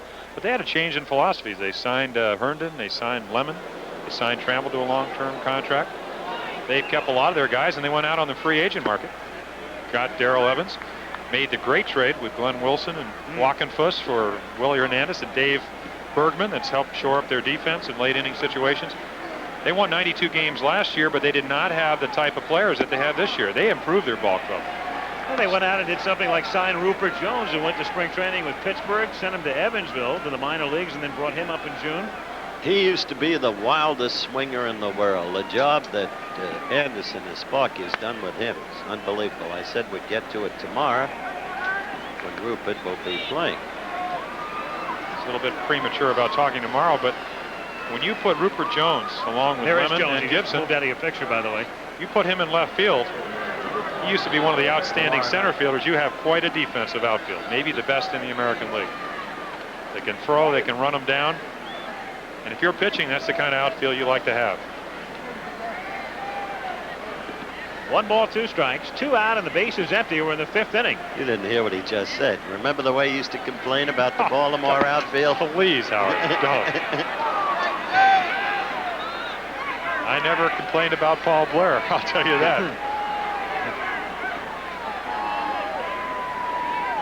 2 balls, 2 strikes on Larry Herndon. Black took something off it, bounced easily to Concepcion, and the Tigers are done in the 5th inning. But they pad their lead on the homer by Trammell. Through 4.5 at KC, it's Detroit 4 and Royals nothing. The government of the United States is not up for sale. It belongs to the people of this country, and we want it back. Fritz Monday, underdog, fighting for what he believes. Tough questions, straight answers. Stopping the secret war in Central America.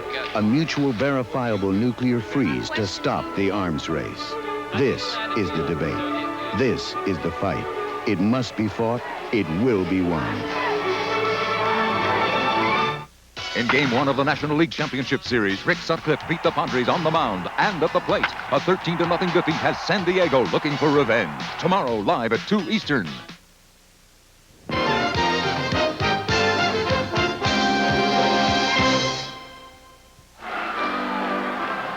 Tomorrow, Game 2, right back here at Royal Stadium in Kansas City. Dan Petrie against Brett Saberhagen, with a losing record, but he's a rookie who pitched exceptionally well down the stretch in some critical games in that tight American League Western Division race, and you'll see him tomorrow night. The interesting thing going into this series, they talk about, of course, Game 2 of the National League Series, which we'll see tomorrow, too, Thurman against Steve Trout. The interesting thing about this series, Jim, they talk about home field advantage. This is a series with road field advantage, which accrues in the long run to Kansas City. Detroit has yet to lose here this year, and Kansas City lost only once out of 6 times at Detroit. Interesting. Well, Reggie Jackson touched on that today, where he thought the reason, as I said in the pregame, the Royals had an advantage because the Tigers don't play that well here. White. Well, they were 6-0. White fouls it away. That's the only time since this team came into the American League in '69 that a visiting team has swept all the games in one year at Royal Stadium. Kansas City 5-1 in Detroit. And I think the reason for that, Al, is that you take these Kansas City players, they're not home run threats here, but when you get them away in Detroit, they can hit some home runs. Grounded to short. Now let's watch Trammell's arm again, and it's a high throw, but Evans is able to stay on the bag. Fans boo, but that call was maybe questionable in their minds, but not the kind of call that created problems in the early going early this afternoon. And look at it again. Just what we talked about with Trammell about his arm. Now is Evans on the bag or not? There is John Bible, who is the first base umpire. He was one of those brought in. Dick Butler had been familiar with his work. They brought in 3 umpires that Dick knew of, and of course Deegan back at the plate, a former American leaguer, and then 3 other umpires from the Kansas City area, comprising the 6-man crew here tonight. So 1 out and 1-0 the count on Don Slaught, and Morris just blows it by him, 1-1. What was it Dick Hauser was telling us before the game? He only hopes this game doesn't turn on one bad call because of the current strike situation. Certainly up till now, there's no reason to fear it. Good change. Well, I tell you, throw that fastball as he did on the 1-0 pitch and blow it by, and then he throws that little split-fingered pitch. That's tough. Well, that was actually his palm ball, Al, and Roger Craig, of course, doesn't like to throw it that much because he thinks the split-finger fastball is a better pitch. But I think after he just saw the swing that Slaught took, not too bad a pitch. He used to throw that a lot more before he came up with a split-finger fastball. And, of course, Bruce Sutter is the guy I think we know most of, who's been the most successful. What, 45 saves this year? Or right. 44, something like 45. that. Fantastic year. Tied Quisenberry's record. But Sparky made a point in talking. He praised Sutter to the skies, but he said, look, Sutter had a bad year in the last 4. The thing about Quisenberry, as he talked respectful of the opposition, is he doesn't have a bad year. Fastball, half swing, 1 hopper. Evans backs up and overhands to Morris. And there are 2 down. Morris, who started the game by retiring 7 straight, and has now run off a string of 6 in a row. And it brings up Onyx Concepcion. He's only had 1 difficult inning. That was in the 3rd. Bases filled. 2 out. George Brett up. Sticky moment. Brett slashed a liner, hit it right on the button to right. Gibson had some trouble with it. A year ago, Gibson might not have played that ball the way he did tonight. Backhanded it, made the catch. Strike 1 to Concepcion. Otherwise, no trouble. Now, when Kirk Gibson first came up, he had so much speed, a little bit like Ron LaFleur, who used to play with the Tigers and the White Sox, that he would overrun balls. Just didn't have the ability to do that. Grounded down to short. Alan Trammell over to first. And Morris is sailing along. 7 straight. The Royals are gone in order once more. At the end of 5, it's still Tigers 4, Royals nothing. Next Tuesday, How much time do you have? television's hottest new series This is exactly what I don't want for Laura. It's too suggestive. It's too overt. continues to sizzle. It's hot, sexy, exotic. Enter the playground of paper dolls. Next Tuesday at 9, 8 Central and Mountain. Hello, I'm Paul Moyer. The American and National League Baseball playoffs underway with substitute umpires on the field. We'll have highlights of both games, the long ball and the umpire strikes, plus analysis of the Cubs game from Cubs batting instructor Jay Johnstone right here at 11. On CFA College Football, the mighty Nebraska Cornhuskers clash with unbeaten Oklahoma State, or Georgia tackles Alabama Saturday live at 3:30 on ABC. Al Michaels, Howard Cosell, Jim Palmer at Kansas City, and Dick Hauser goes to his bullpen. Bud Black had given up 4 runs in 5 innings and a lot of long outs as well. And so it's Mark Huseman, middleman, in the bullpen, though he does have 3 saves earlier in the season. He was closing some games. And he takes over here. Monday Night Football next week featuring the San Francisco 49ers, unbeaten 5-0, taking on the New York Giants at East Rutherford, 9 Eastern time. Walsh, one of the coaches I most respect in all of football. Just a brilliant coach. Coach of the Niners. Giants coming apart at the seams against the Rams. 3 safeties in 1 quarter. How do you do that? I don't know. You tell me. It wasn't hard. Garbet grounds into the hole. It's backhanded by Concepcion, but there's no play at all for Onyx, and it's an infield single as Garbet leads off here in the 6th inning by getting aboard. 4 runs and 8 hits now for the Tigers. No runs and 2 hits for Kansas City. See George Brett just playing even with the bag on the turf. No chance to get that ball. Concepcion to his right with no play. How do you do that, you ask? You get a couple of punts blocked. Huh? You get sacked. It's easy.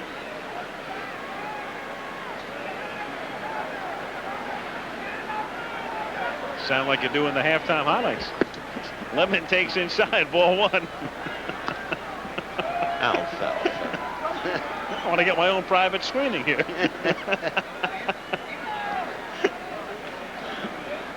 One ball and no strikes. The count on 11. What are we going to do with him, Jim? I've got the car keys. Grounded down to short. Could be 2. And the Royals turn it. Concepcion to White to Balboni. Love to watch Frank White on the pivot, don't you? Excellent second baseman, Howard. Ball ricochets. Good sinker. Bounce right to short. On the turf, a routine double play, especially when you can turn it like Concepcion and White can. Not too many better second basemen than Frank White. And hit 17 home runs this year. I think he even surprised himself with that kind of power. He's averaged out at about 11, surprisingly, when in the beginning nobody thought he had that kind of occasional power. Well, I think what this illustrates again why maybe they were 5-1 in Detroit is that he feels that he has the ability to hit home runs on the road, but here at Royal Stadium with its vastness, not as easy to do. Darrell Evans squibs one up along the first base line, and Steve Balboni does it himself. And that's that for the Tigers here in the 6th inning. Kansas City coming up, they trail 4-0. I'm Peter Jennings. Tomorrow on ABC's World News Tonight, we'll report on how the risk of a sudden heart attack should affect the way you exercise. Willie Wilson will lead off for Kansas City in the 6th. Here are the thoughts of his teammate, George Brett, on Willie. I'm so proud of that, man. I think everybody in the ball club is. He overcame a lot of obstacles, and he didn't hit his .330 like he hits every year, or close to it, but he did help the team tremendously. I've never seen him play harder on a daily basis. I've never seen him as cordial to not only his teammates, but the fans and to the reporters. He was actually very pleasant to be around, and I don't mean to say that like he never was before, but sometimes I guess when you have problems inside and other outside interests, sometimes I guess you're turning off other people. But this year he didn't do that at all. He was definitely a team player and really a pleasure to play with. He's a Superman. Nice statement, yes, wasn't it? Right nice, on Wilson. Nice man, and Wilson, a great human story. Fouled away. Very sobering experience. I don't have to tell you, 81 days of confinement in Texas after the drug conviction. He and Willie Aikens and Jerry Martin and Vida Blue, just to document it again, Blue had been released, all spending time in prison. Aikens going to Toronto on a deal, Martin going to the Mets. He was That's released, just by the way, released, yesterday. Martin. Yep. Forgive the interruption. And Blue is going to attempt to come back as Whitaker throws Wilson out here in the bottom of the 6th inning. So Willie is gone, 1 away. Incidentally, Jim, the right fielder. There's the scoring summary. First inning, the Whitaker single, a Trammell questionable triple. Motley might have gotten to it. Deep sacrifice fly by Parrish. Herndon home run, and then the Trammell home run. So there it was, 4-0, and there it is. Sheridan has struck out and walked. Jack Morris has retired 8 in a row. Strike. Morris's only shutout this season was his no-hitter in his second start of the year in April against Chicago.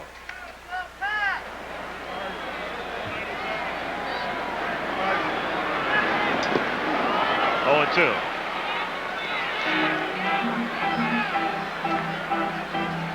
I don't see where the umpires have been a very big story tonight. Do you, Jim? Not at all. Much more so this afternoon.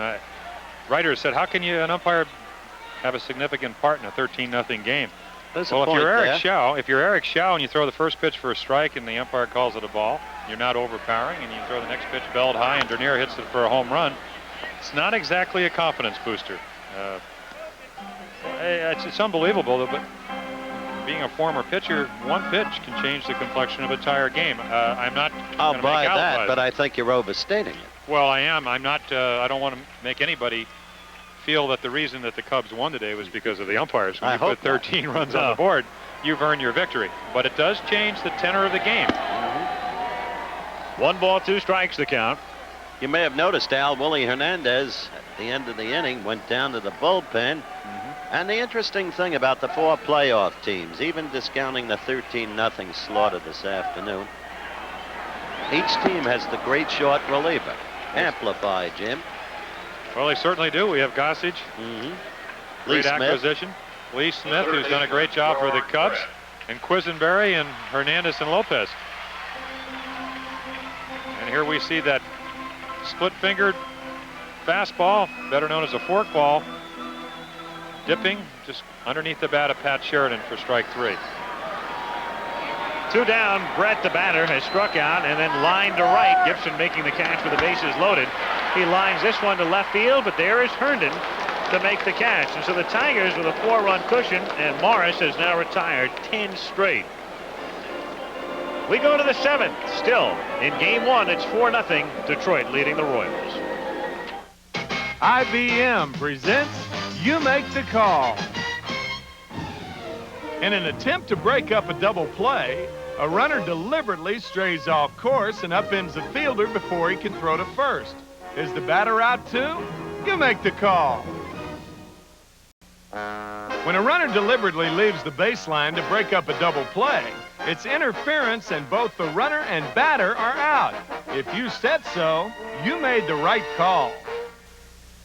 On Monday Night Football, the San Francisco 49ers, one of the 2 unbeaten teams in the league, tackle the tough New York Giants, Monday at 9 Eastern on ABC. Look around a beautiful facility located just off I-70, about 8 or 9 miles east of downtown Kansas City.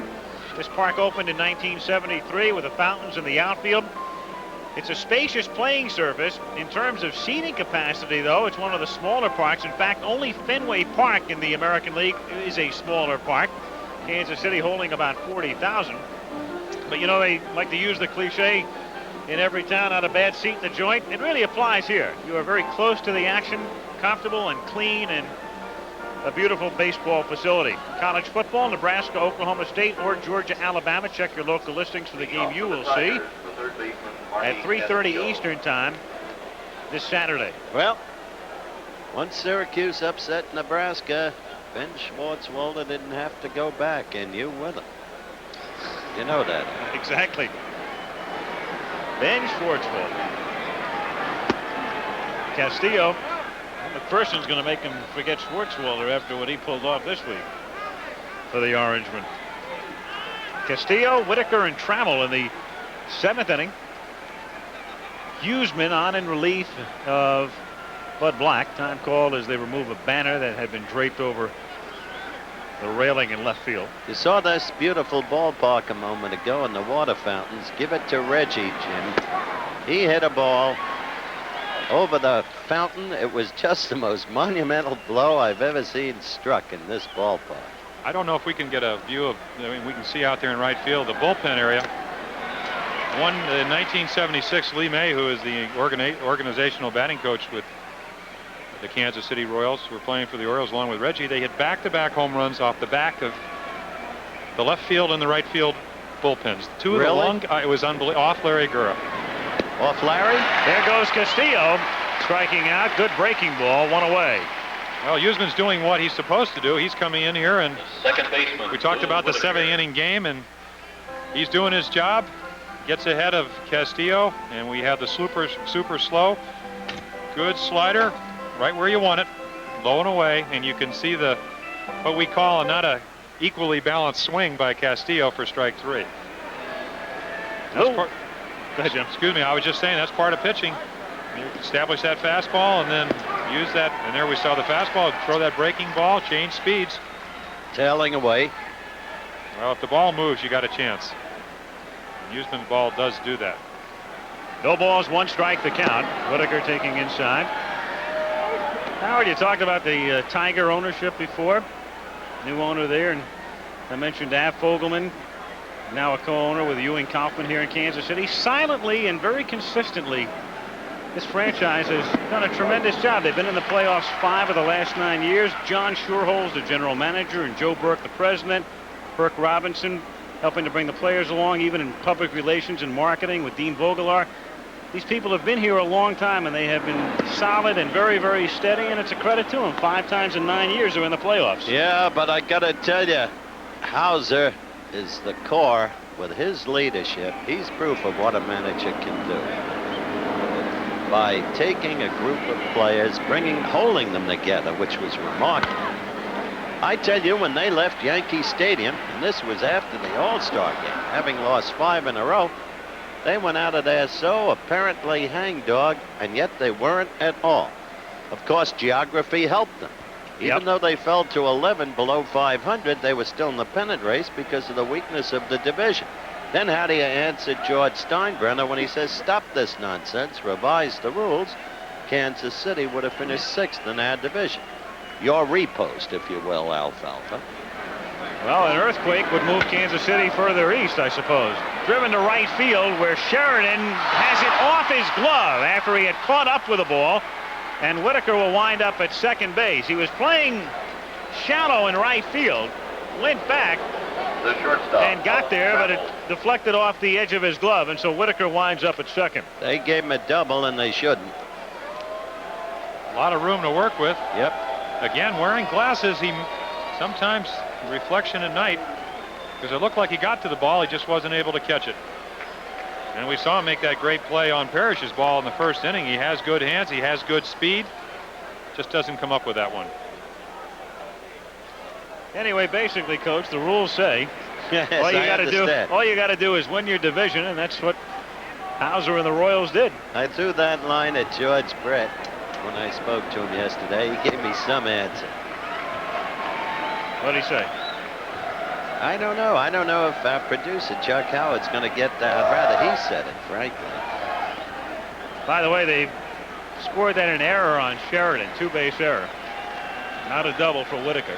So he's at second, and the batter, Trammell, fouls it away, and the count is 0-2. Of course, both Georges have had a problem before, you'll recollect.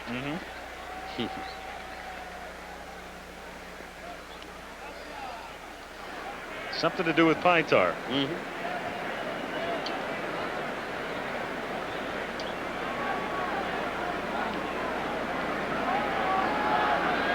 0-2 pitch.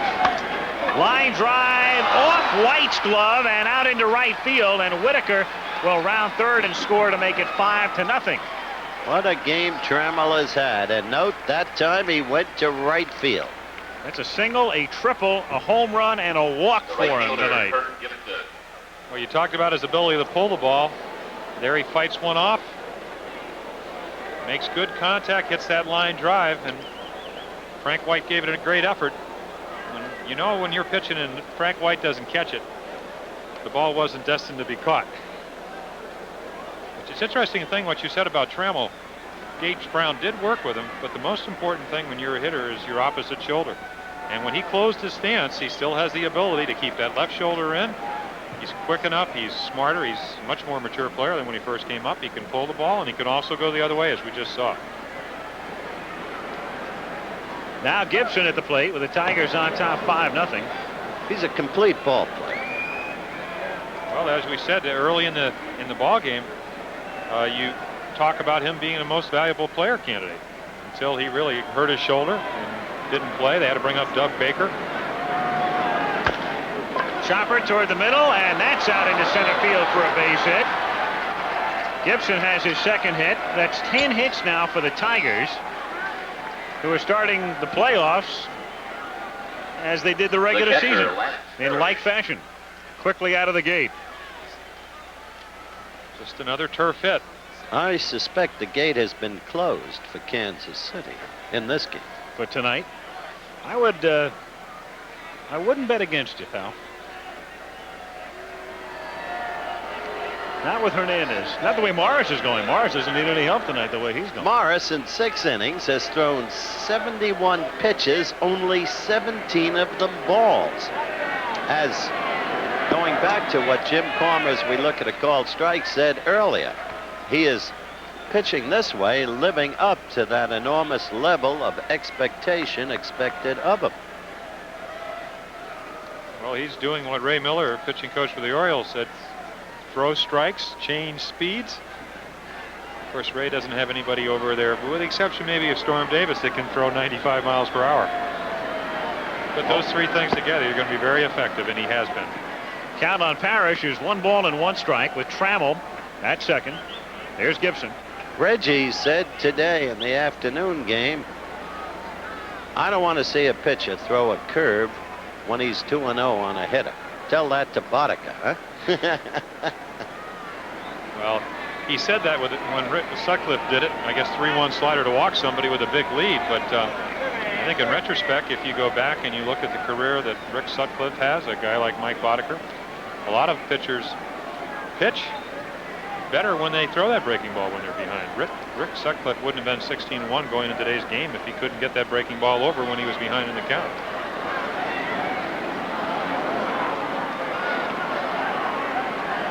One ball, 1 strike to count on Parrish. For a quiet crowd right now. They've not had much to cheer about outside of the 3rd inning rally that ended when Brett lined out to Gibson. Tigers with 2 in the 1st, 1 in the 4th, 1 in the 5th, and 1 so far here in the 7th. 1-2.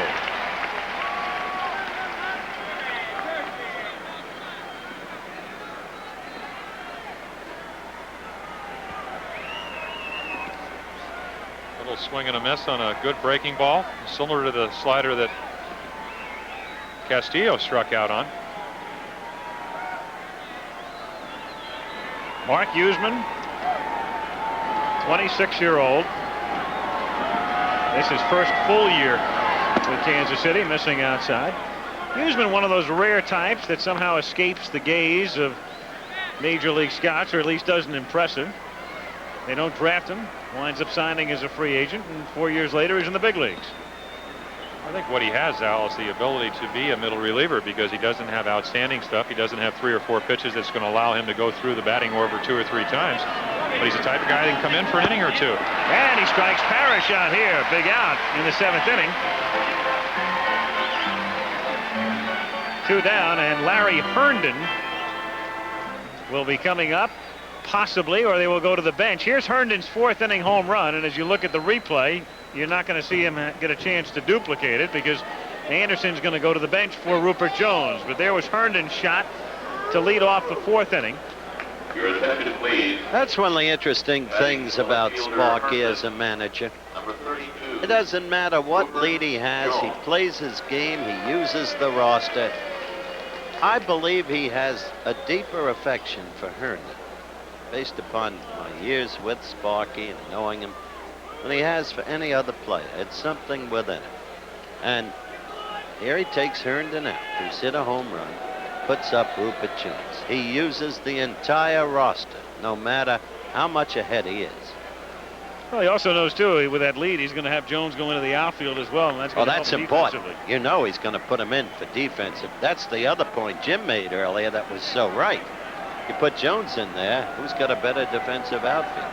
Well, I also think the rapport that he has with his players allows him to take a guy out that homered the last time, and they're not going to second guess him. They understand. I mean, Larry Herndon knows. He walked over the bench. He wants to bat, but he knows not only is Rupert Jones a better defensive player than he is, because Herndon did have 15 errors last year, even though he's been better in the field this year. He's had a great year with the bat. He's had some big hits and some very important ones.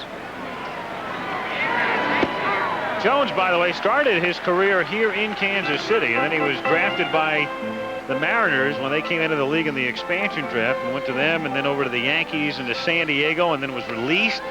This year tried to latch on with the Pirates, was cut late in spring training, and signed with the Tiger organization. But a humbling experience for him. That's he right. was sent to the minor leagues and then called up finally in June, and boy, was he ever happy to get back to the bigs.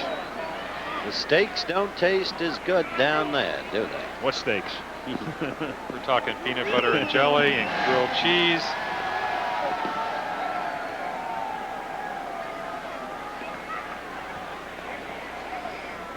How would you know? Hey, I started. Remember Aberdeen? He pitched at Hagerstown last year. What are you talking about? I didn't even get car fare to go up there.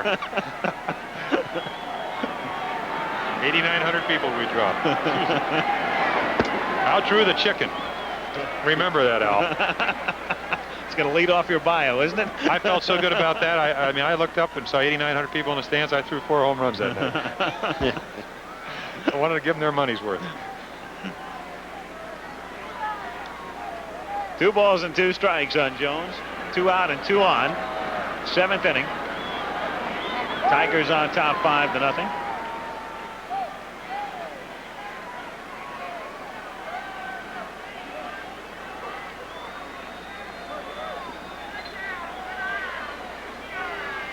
Jones, left foot out of that batter's box. That's a typical batter trying to cheat, take advantage of the pitcher. Oh, no. Don't do it.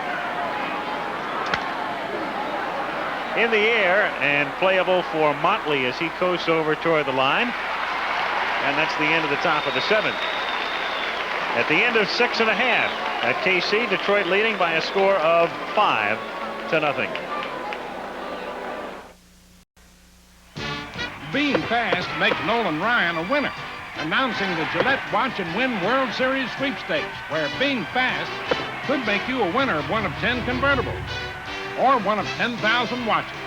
Enter fast where you see this display. Save up to $10 on these Gillette products. Win fast. During Game 4 of the World Series, Nolan Ryan will announce the car winners. Enter the Gillette World Series sweepstakes fast. Monday, on Call to Glory, old enemies. You ever bail out before? Locked in a clash of egos. I have probably killed some of my friends. With nothing in common but survival. Rupert Jones takes over for Larry Herndon in left field. We talked earlier about his going down to the minors, and yesterday he reflected back on it. Every now and then, if a player in the middle of his career, at the height of his career, could go back down and have to start again, he might realize how wonderful it is up here and how wonderful the stakes are up here. You know, sometimes I think the stakes get too thick for all of us up here, and we stop to forget that how lucky we've been. And I think that's half of the battle, is that Rupert had to go all over again and earn a spot again. Sparky Anderson talking about what it meant to Jones. Summing up very much the feelings of Rupert. Well, he agrees with Jim. They don't get stakes down there.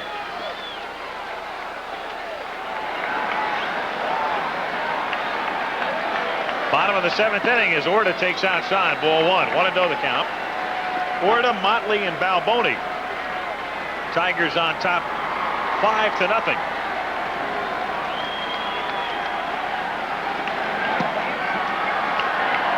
Two the count.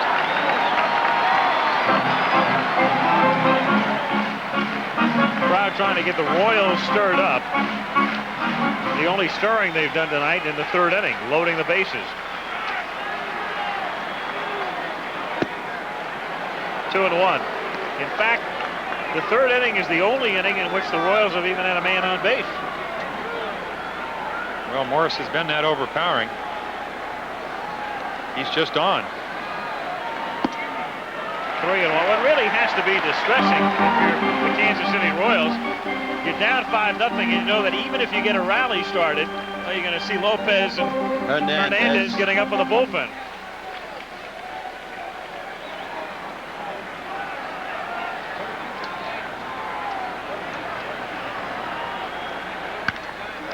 To right center field on a line, Lemon racing back. She's off the wall and bounding back toward the infield.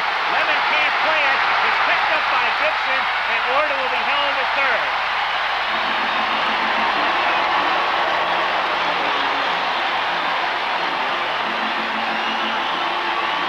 So finally he got around on a pitch. That's the George Orta I know. Left fielder Gerald. Now watch Sparky.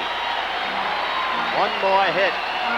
You'll see action in that bullpen very shortly. I think something that shows the maturity of Kirk Gibson, watch him back up on this play. A lot of right fielders just stand over in right field and watch Lemon. And actually Gibson's the guy that picks it up, even though it doesn't mean much. It does keep from maybe being an inside the park home run. Triple for Orta. The most solidly hit ball for the Royals tonight. The infield, of course, can play back with Motley at the plate. The count is 1-0. Did you see that tight shot of Motley, Jim? Who's he remind you? I don't know. No Neck Williams? He looks like Walt No Neck Williams, except he's got a neck. So then how can he look like No Neck? Facially. Not neckily. How do you remember Walt No Neck Williams? How do I what? How do you remember him? White Sox? I remember him from he played with Steve Carlton in Winnipeg, and I remember a massive home run he hit off me over the exits in Baltimore. Everybody hit a massive home run. That's grounded to short. It will score a run as Trammell throws out Motley. Infield playing back. They're just looking for outs so they can cede the run to Kansas City to make it 5-1. And with one out, the batter is Steve Balboni. I remember watching Walt No Neck Williams when he played for Hawaii just before he was called up by the White Sox in '68. He set a Pacific Coast League record with 11 straight hits. He got word during the game he was being called up, and the 12th straight hit was a home run into a little hole in the scoreboard that was worth $1,000 from a local retailer. You know, when I mentioned the name, I didn't think we were going to do a profile or an up-close and person. Good Lord. Well, I've learned at your knee. 1-0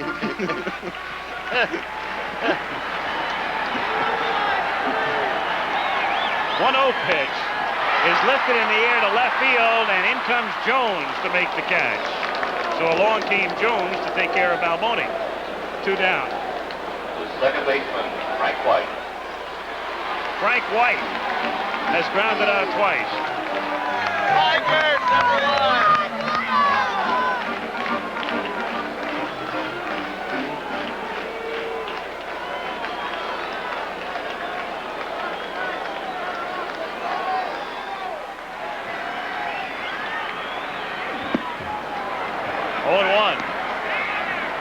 You see that ball dip? Well, that's that split-fingered ball, and I guess a lot of fans don't know what we're talking about, but it's a pitch you throw with your fingers split apart. Kind of has topspin on it instead of backspin, and the ball goes down. Hitter goes to swing at it, thinks it's a fastball, and the bottom drops out. I don't think we mentioned Roger the Dodger Craig that much tonight. He is a great pitcher. Well, he certainly is. He's certainly helped just about every. And there is Roger Craig. Nice man, too. I mean, just lovely. I had the pleasure of playing for a guy, George Bamberger. Not only was a great pitching coach, but I think guys would literally run through the wall. Just named manager of the Milwaukee Brewers. I'm sure everybody in Milwaukee is happy to see George back. When he joined the New York Mets, Craig, in the days when Jimmy Breslin was writing "Can Anybody Here Play This Game?"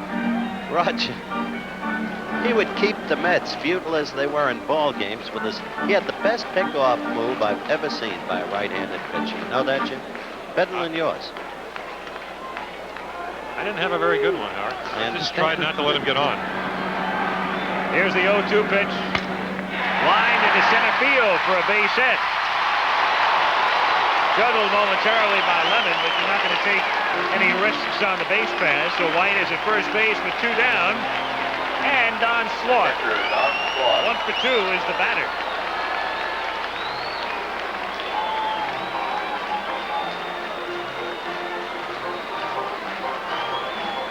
Think back to the Kansas City glory years, and I guess the most glorious of all would be 1980, when they won their 4th division title in 5 years and their only pennant. Darrell Porter was the catcher that year. When you go back and think about it, Willie Aikens was the first baseman, and Freddie Patek, and along came UL Washington, the shortstop.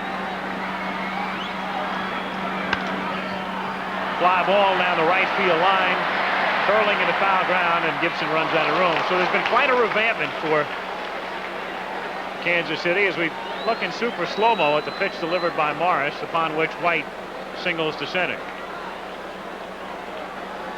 Super slow motion. Great shot from right back of the plate. That's the only way you could hit it if it came in. I had to see it just like that. You're right. And it was a wiffle ball.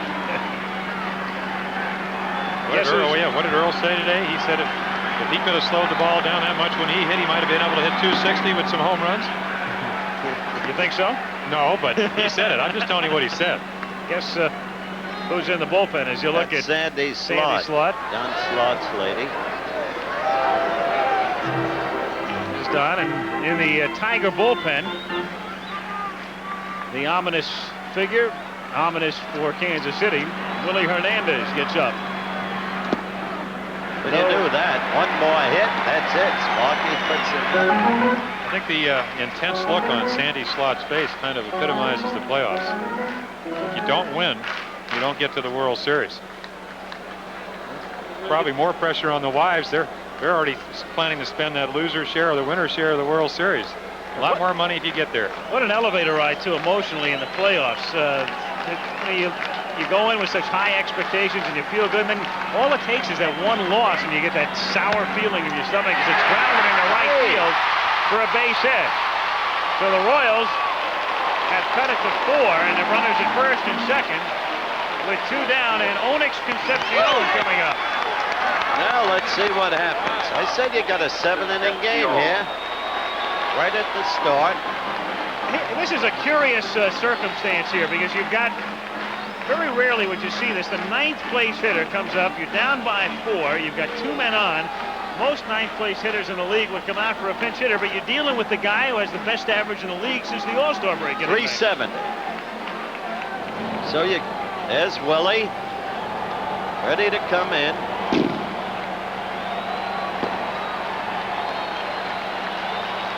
Sparky told me he'll never have Hernandez another year like this one. It's impossible. Hernandez told me, not impossible. I could do it again. And if he does, Sparky will be king of the hill, top of the heap. And I'm sure Sparky at the end of next year. Next year, Sparky will say he can't have another year like that. But deep down in his heart, he hopes he can. Strike 2. Oh boy, he really chased. 0-2 on Concepcion. Well, if you want to get Concepcion out, you want to throw him breaking balls. There you see that good hard slider. I mean, Morris throws his fastball up 95, 96, 97, and his slider is over 90 miles per hour. I don't think there's another pitcher in baseball that has a slider that's that quick. That was another interesting draft. 370, 2 outs, runners in scoring position. But in the air to left field, and a lazy and easy fly ball to Rupert Jones retires the side. They settle for 1 run, 3 hits, leave a couple. To the 8th, we go 5-1 Detroit. Back with more after this word from your local stations. ABC Sports Exclusive is being brought to you by Stroh's and Stroh-Lite, proud sponsors of a Stroh's Run for Liberty. Royal Stadium in Kansas City. Al Michaels, James Palmer.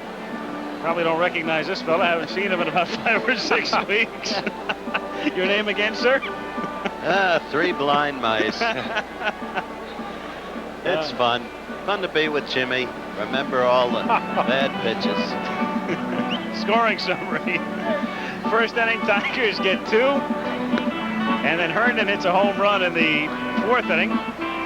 Trammell homered in the 5th inning, and then Trammell drove in another run with a base hit in the 7th inning. Big night for Allen. He's driven in 3 with a single, a triple, a home run. He's also a walk. Fielded flawlessly. And Kansas City getting on the board on Ortiz triple and Motley's ground out in the bottom of the 7th inning. Now we go to the top of the 8th with Barbaro Garbe to lead off. Then Lemon. And then Evans. Turned out to be a very functional player for right there. Base hit, his second of the night. Can play third, can play first, most acceptably. Good, consistent hitter. Not a home run hitter, but as we see here, That's right. Can slap the ball, move it around. Better low ball hitter than high ball hitter, but as you said, a functional player that has been part of the puzzle that's got them where they are. Somebody wasn't there last year. Made him a better ball club. Chet Lemon. People don't know this man, Chet Lemon. My book, the finest defensive center fielder in baseball, and a remarkable person. It's not for nothing, Al, that at the All-Star Luncheon this year in San Francisco, liner caught by Brett for the out. Right on the money. What a shot. You'll remember, Al, because you spoke beautifully there, and that's not a kudo. That's not meant flatteringly. Chet Lemon was selected to represent the American League All-Stars. He made an absolutely compelling speech. And you're right, people don't know that much about him as you watch him line one to Brett. Very shy, withdrawn man. It's the great thing about the playoffs, though, postseason, because a guy like Lemon, who's had a pretty good career with Chicago and with Detroit, has not gotten the type of exposure that would indicate to people around the country what type of a player he is. Same thing with this fellow right here, basically, too, and Darrell Evans. There goes the runner as Evans rips it in the gap to left center field for a base hit and maybe more. Cut off very deep, and Garbe, who was running on the pitch, will round third and score on a double by Evans. Second hit of the night for Evans, and that's 12 hits now for Detroit, and they lead it 6-1. It's the fastball away that Evans goes with, up the gap. And Sparky puts in a pinch runner. Dave Bergman's going to go in to run for him, and Bergman will take over at first base as well. Bergman is an absolutely brilliant fielding first baseman, and Sparky never stops with the game quite apparently in hand, using that roster. Didn't Dave Bergman hit the big home run the first Monday night game that you did up in Detroit? And made several spectacular plays at first base. That was one of the great at-bats ever. Remember that night? Fouled them off, fouled it off almost interminably. Then got his pitch and bang, upper deck. Well, Roy Lee Jackson, as I recall, something like 8 foul balls with a count 3-2. As Castillo swings in. But then the amazing thing was Jackson made a very good pitch. He ran it low and in on him, and he golfed it out. Did Bergman. There he is at second. Former Yankee. Remember, he came up a game I had to win I suppose, win a Cy Young Award in 1975, the last day of the season. He played first base for the Yankees. He also played. There's a soft looper into right field, and that's trouble and a base hit. Bergman will round third and come in to score on the single by Castillo, and the Tigers lead it 7-1 in the 8th inning. He also played efficiently for the Houston Astros, you'll remember, in that remarkable playoff series against Philadelphia.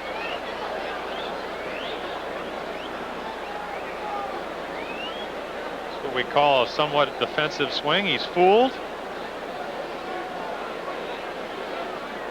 kind of pitch you like to make if you're a pitcher. If you get him to hit it that soft, you're going to usually be pretty effective, but not on that pitch as he loops it into right field.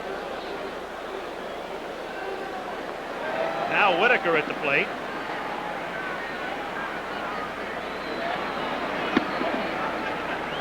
One and oh. This is only game one of a best-of-5 series, but there'll be no hype here. This makes tomorrow a must-win situation, no matter how you slice it for the Royals. We talked about what manager Dick Hauser wanted to happen. He wanted his young pitchers to pitch well. Bud Blatt, for whatever reasons, didn't seem to have control or command of his pitches, wasn't able to do that. I guess the story for tomorrow, will Brett Saberhagen be able to keep his team in the game? He's done it all year, 3-1 against the Tigers, but can he do it under this pressure? 2-1, and Slot losing the ball long enough with a runner to advance as Castillo is able to take the extra 90 feet after a pitch in the dirt. Actually, it was a good block, that backhand block, Jim. What you try to do as a catcher is get in front of the ball, but when the ball bounces that far out in front of home plate, with a kind of spin that sometimes it's imparted by a breaking ball, you just want to try to get your glove on it, and he did do that. Scored as a wild pitch. Still only one out here in the 8th inning. Tigers on top 7-1. And he hit it off his Oh, front. that hurts. Oh, does that hurt. Risky run, fouling one off a pitch, breaking low and in on you. At Alexander Hamilton High School on Robertson Avenue in Los Angeles, when Al Michaels was growing up and representing his team, he hit his ankle just that way and became a broadcaster. How did you know that? I never knew you played the game, Al. Al played the game. Oh, no. I'm co-authoring Howard's new book. When is your book coming out now? It'll be out very shortly. Okay. What is the name of your book? I never played the game. So obviously that never happened to you. As a matter of fact, it did. 2-2 pitch is lined to right field, but Sheridan goes back on this one and makes the catch, and Castillo tags at second, and Marty advances to third. They don't let up, do they, Jim? The shortstop, Alan 2 down. Trammell. Tomorrow, 2 o'clock, Wrigley Field. Can the Cubs make it 2 straight? Can San Diego even the series? It's Mark Thurmond and Steve Trout. Steve has had a lovely season, and this is what we've got tomorrow night. Now, as Frank White pointed out in the talk we had earlier and played for you, they have beaten Petrie. They've got confidence against Petrie.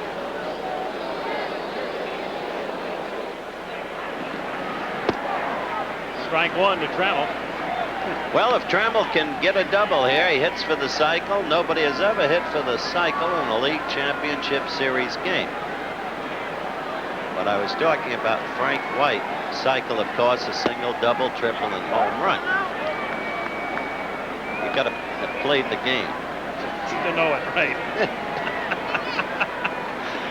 Castillo at third.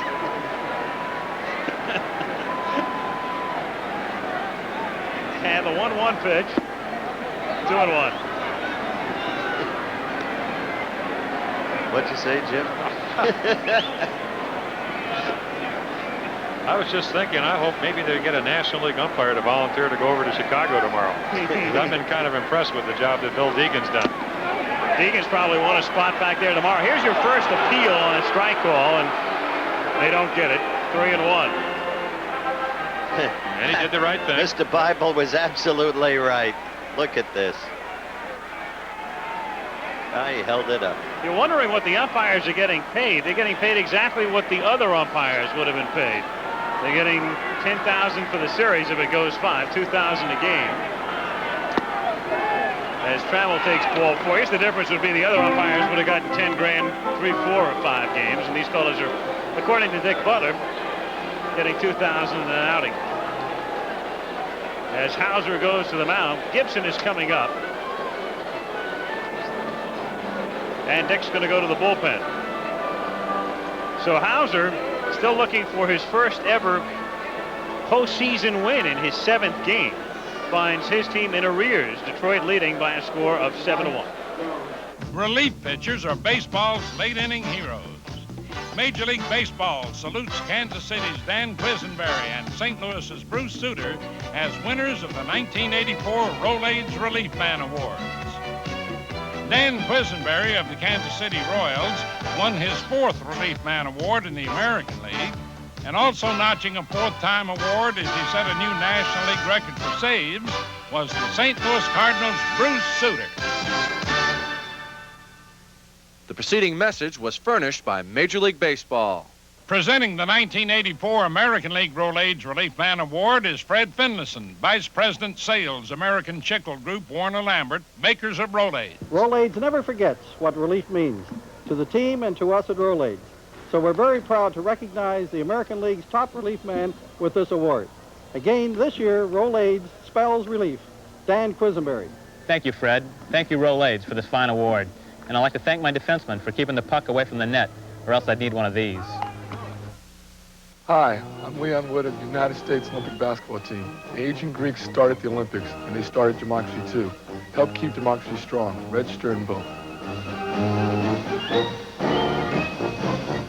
Kansas City is Mike Jones.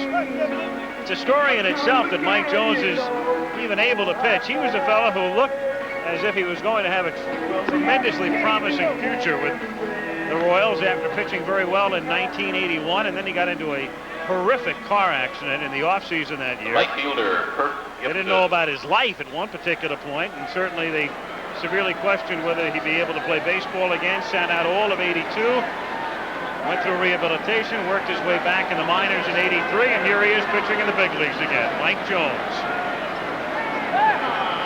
And he comes in with Castillo, the runner, at third, and Trammell at first base. 2 down, 8th inning, 7-1, Detroit.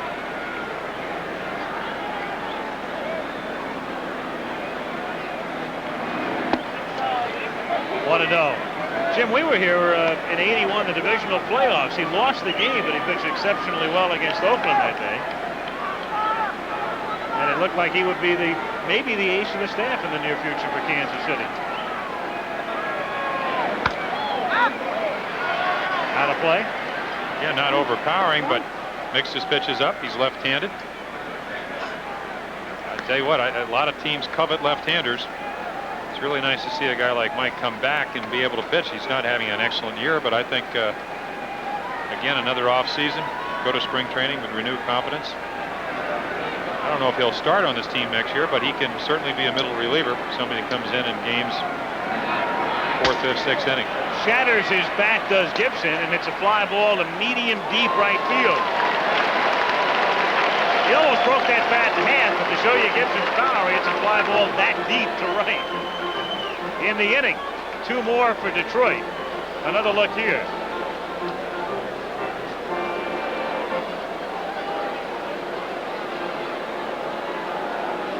In on the trademark and into the glove of Sheridan. Tigers add 2 in the 8th. It's 7-1 Detroit at the end of 7½. Do you know the biggest craze that's sweeping America? It's coming your way. The show where you find out more than you ever knew you could know. Trivia Trap with Bob Eubanks, premiering Monday at 11:10 Central and Pacific.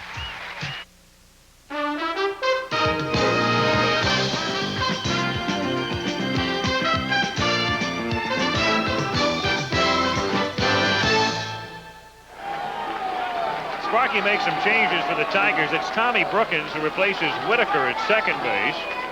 Bergman went in to run for Evans, stays in at first base. Jack Morris, they're telling us, has a blister. And that means Willie Hernandez comes in. Exactly what we were talking about. Blister or no blister, I believe Willie would have come in. 7 innings, Jack Morris, that's all they want. Then you've got this guy. And if you want to know why it's a 7-inning game, if you're behind the Tigers, listen to this. They were 87-0. 87-0 this season in games in which they took a lead into the 9th inning. Willie Wilson, it's a fly ball to center field. And it's Lemon waiting to make the catch. So 1 pitch and 1 away here in the 8th inning. And Lynn Jones will come up, a former Tiger. Jones, a utility outfielder for several seasons, came over to Kansas City, and Lynn, who has been platooning of late with Sheridan, will hit for him here in the 8th inning. Call him the Professor, scholarly-looking Jones. Contact hitter, goes to right field. Not much power. You can see the average over 300. And I marvel at Willie Hernandez. He's got a 90-mile-per-hour fastball. He's got a screwball that Mike Cuellar taught him. He drives him crazy with the screwball. He's so effective against righties. Right center field, and it's Gibson ready to flag this one down. Then he fools them, as you know, Jim. He'll keep throwing them the screwsy, and just when they're always looking for the screwsy, he'll throw them the fastball into the inside corner. I hate to say you're exactly right, but that's what Roger Craig said. What he has done this year is establish the inside part of the plate to right-handed hitters with his fastball. When you do that, and you have an excellent screwball, and he's down in Puerto Rico, he worked with Mike Cuellar. Mike Cuellar, as you know, had a great screwball. He sure Outstanding pitcher. Won a Cy Young Award. Shared it with Denny McLean. There you see the high fastball. Pop fly, shallow center. Trammell to make the catch. He comes in, and it doesn't take long, does it? About a minute and 45 seconds. On to the 9th we go. Tigers 7, Royals 1. Top in this first game of the best-of-5 American League Championship Series at Kansas City. Lance Parrish, Rupert Jones, and Barbaro Garbe coming up for Detroit. And Lynn Jones, who pinch hit for Sheridan in the bottom of the 8th, stays in the game in right field as we go to the top of the 9th inning. Well, so far we've brought the public 2 thrillers in one day. Combined score of 20-1. But tomorrow is another day. Parrish swinging and missing. 0-1. What a beginning for the new commissioner, huh? Umpire strike and a 13-0 and 7-1 day in the league championship series. In my opinion, the public will learn about Mr. Uberoth in the weeks and months ahead. Showed enough in the Miracle of Los Angeles. Oh, what a performance. No question about that. 2 balls, 1 strike. In the air to deep left field. And at the fence and leaping up, but I believe it wound up in the seats, and it did for a home run. It popped out of a fan's grasp, and it's a home run as so signaled by the left field umpire, Harold Jordan. He was due. The 2 he hit earlier were better hit balls than that one. Well, you don't hit 33 home runs if you're not strong. He has a way of his fly balls sometimes ending up in the seats. I understand. As we see right there. So the combined score becomes 21-1.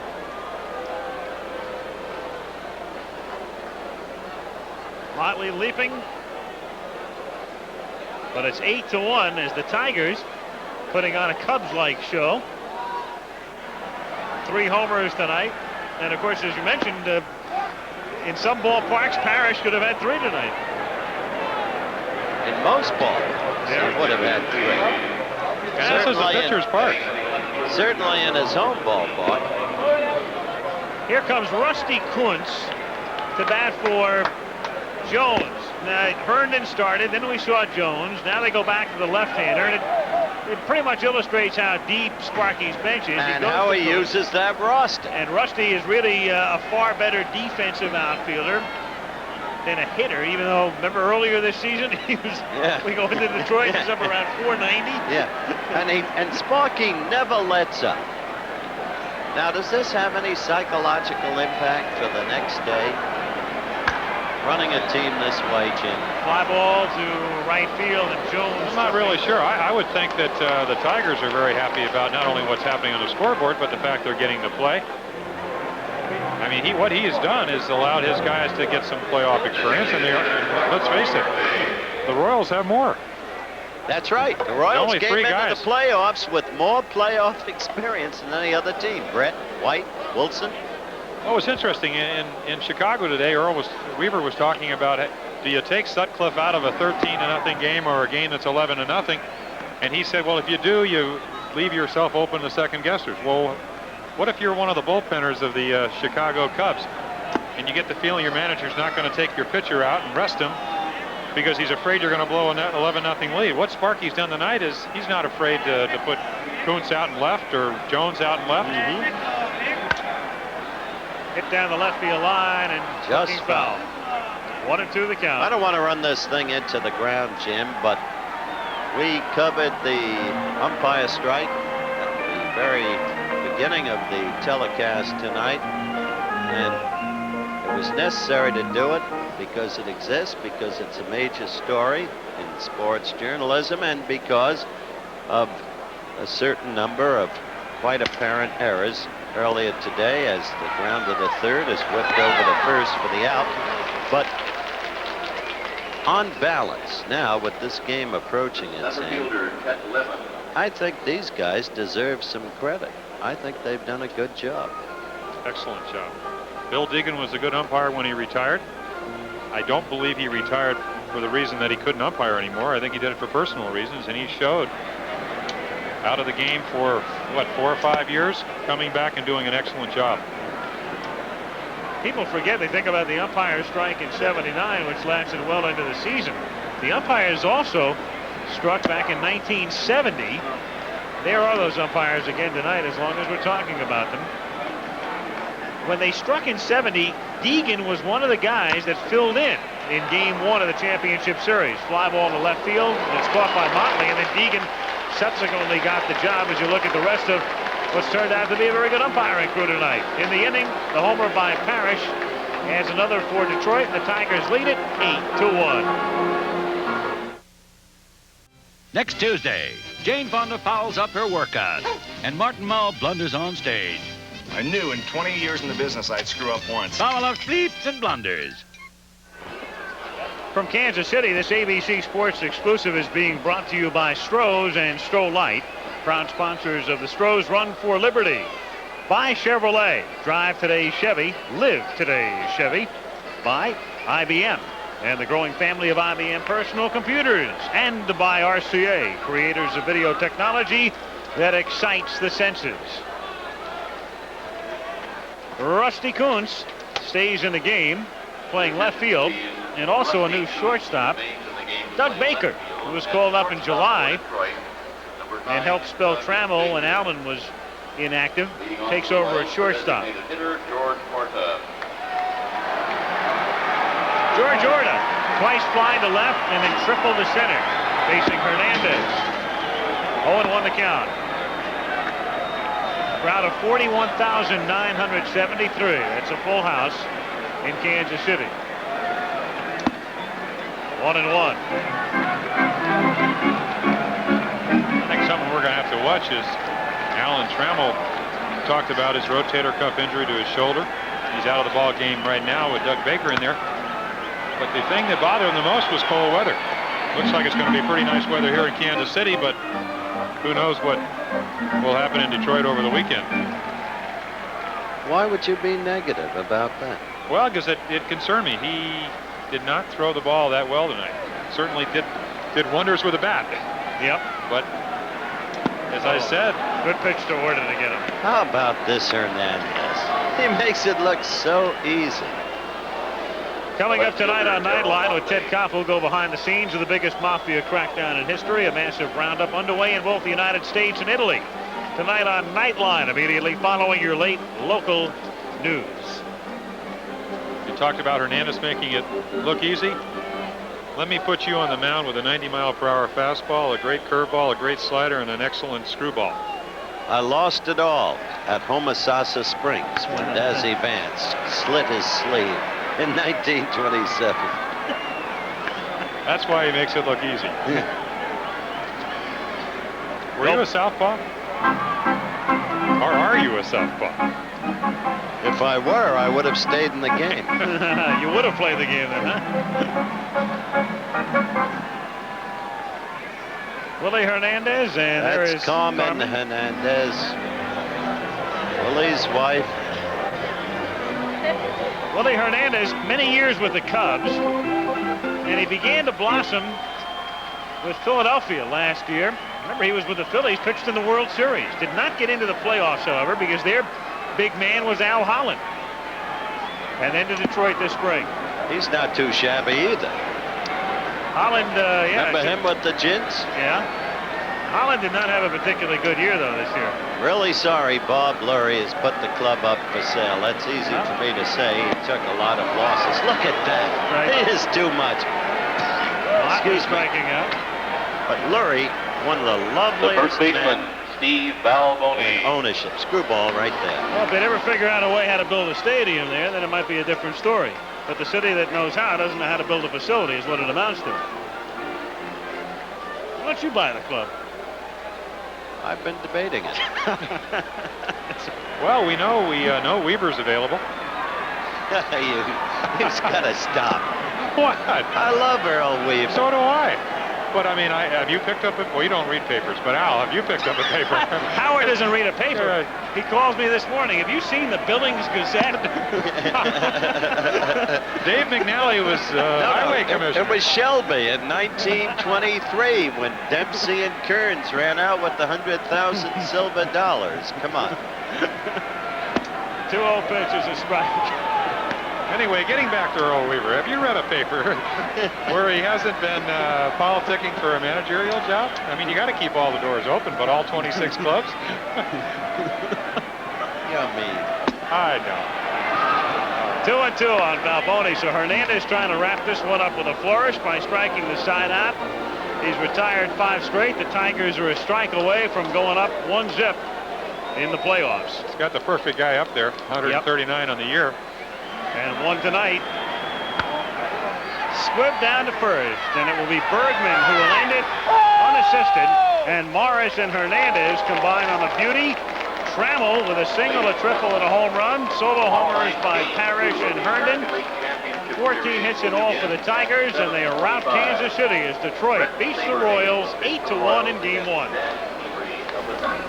To Alan Roth and Steve Hurd, our thanks for the statistics and graphics. Now Al Michaels for Jim Palmer, Howard Cosell saying goodnight from Kansas City. A look at the final score, Detroit 8, Kansas City 1.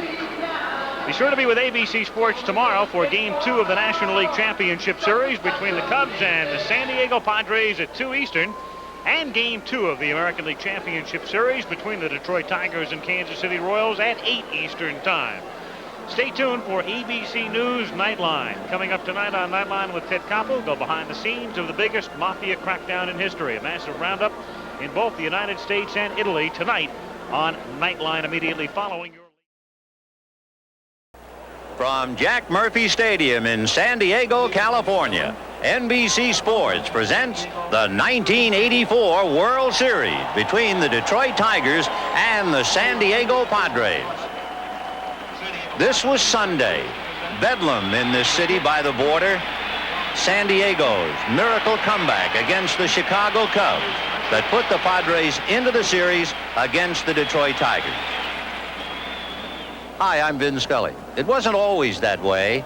It wasn't always a baseball game played before 58,000 people with lights atop the stadiums, with television cameras and media from all across the country and around the world interested in the outcome of the World Series. No, it was not that way at all. In the beginning, and for any good story, there's always a beginning, you have to go back to horse and buggy days, when there was a game, but it was a small game known to only a few. In fact, you have to go all the way back to 1903. It was late September, and as the season turned, a nation's thoughts turned to baseball. Old feud continues. 3 years old, running with diamond mine. Them bean eaters from Boston wouldn't stand a chance against our champs anyway. Not a prayer, Barney. Don't write the news before it's made, Mr. Dreyfus, sir. Don't think they really could beat us, do you? Nah. This is your... You think you're going to beat the national champions? Well, we're only 3 years old. They've been around for a quarter century. I still think our boys can beat them. And, of course, it could be marvelous for both teams, where the tickets would be set at 50 cents, and the visiting club could be given a quarter on every ticket sold. Can't we stop all this constant baseball talk? This isn't baseball talk, my dear. This is money talk.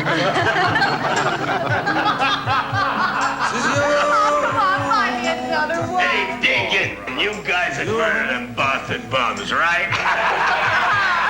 I don't know. I hear that Cy Young fella is about the best pitcher there is.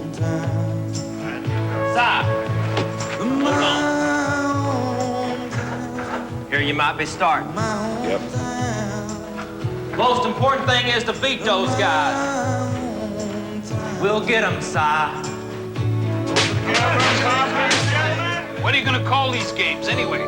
It's the national championship, of course. Excuse me, Mr. Dreyfus, it's more than that. This series of games will determine the best baseball team in the world. Come on, this guy's no battle. Let's go, come on. You ain't never gonna see this. Yeah? Come on, get it over the plate. It took 8 games, but the upstart Boston Puritans beat the established Pittsburgh Pirates in 1903, and the World Series was born. For 81 years, the series has determined where the championship flag will fly. And now, this American tradition continues.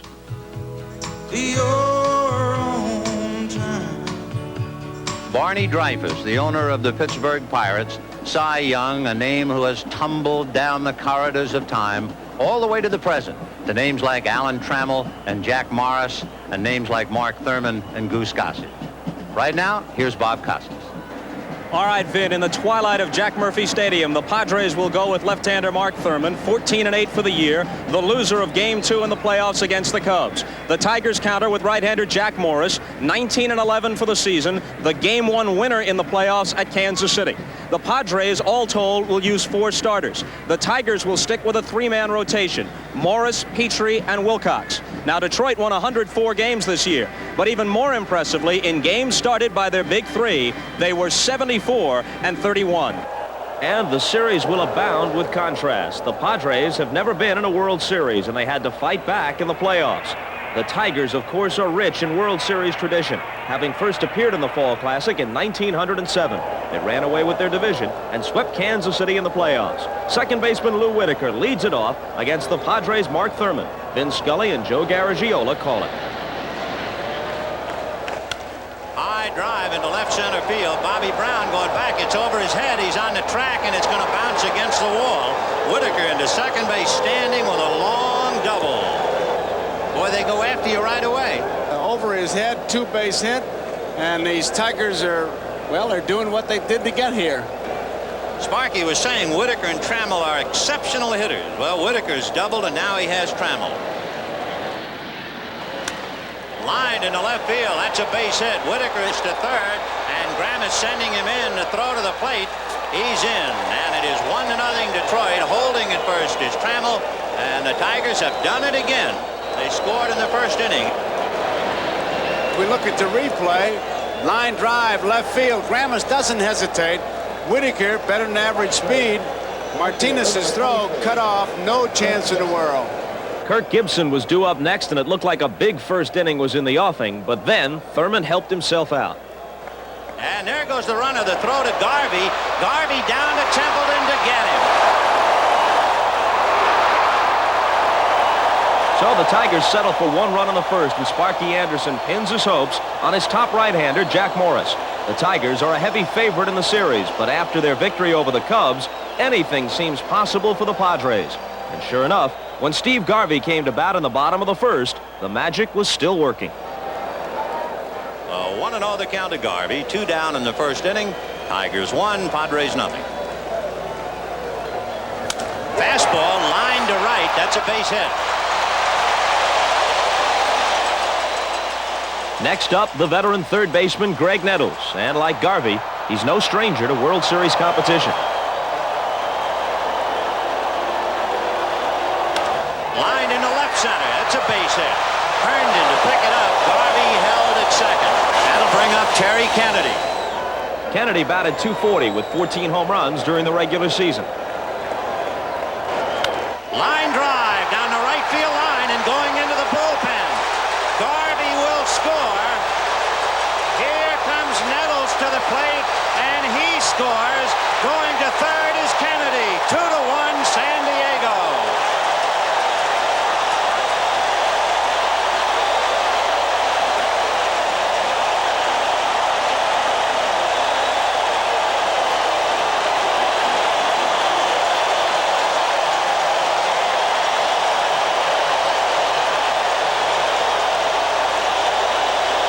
Right here in the bottom of the first inning of the first game, it appeared as if the Padres' playoff momentum might extend right on through the World Series.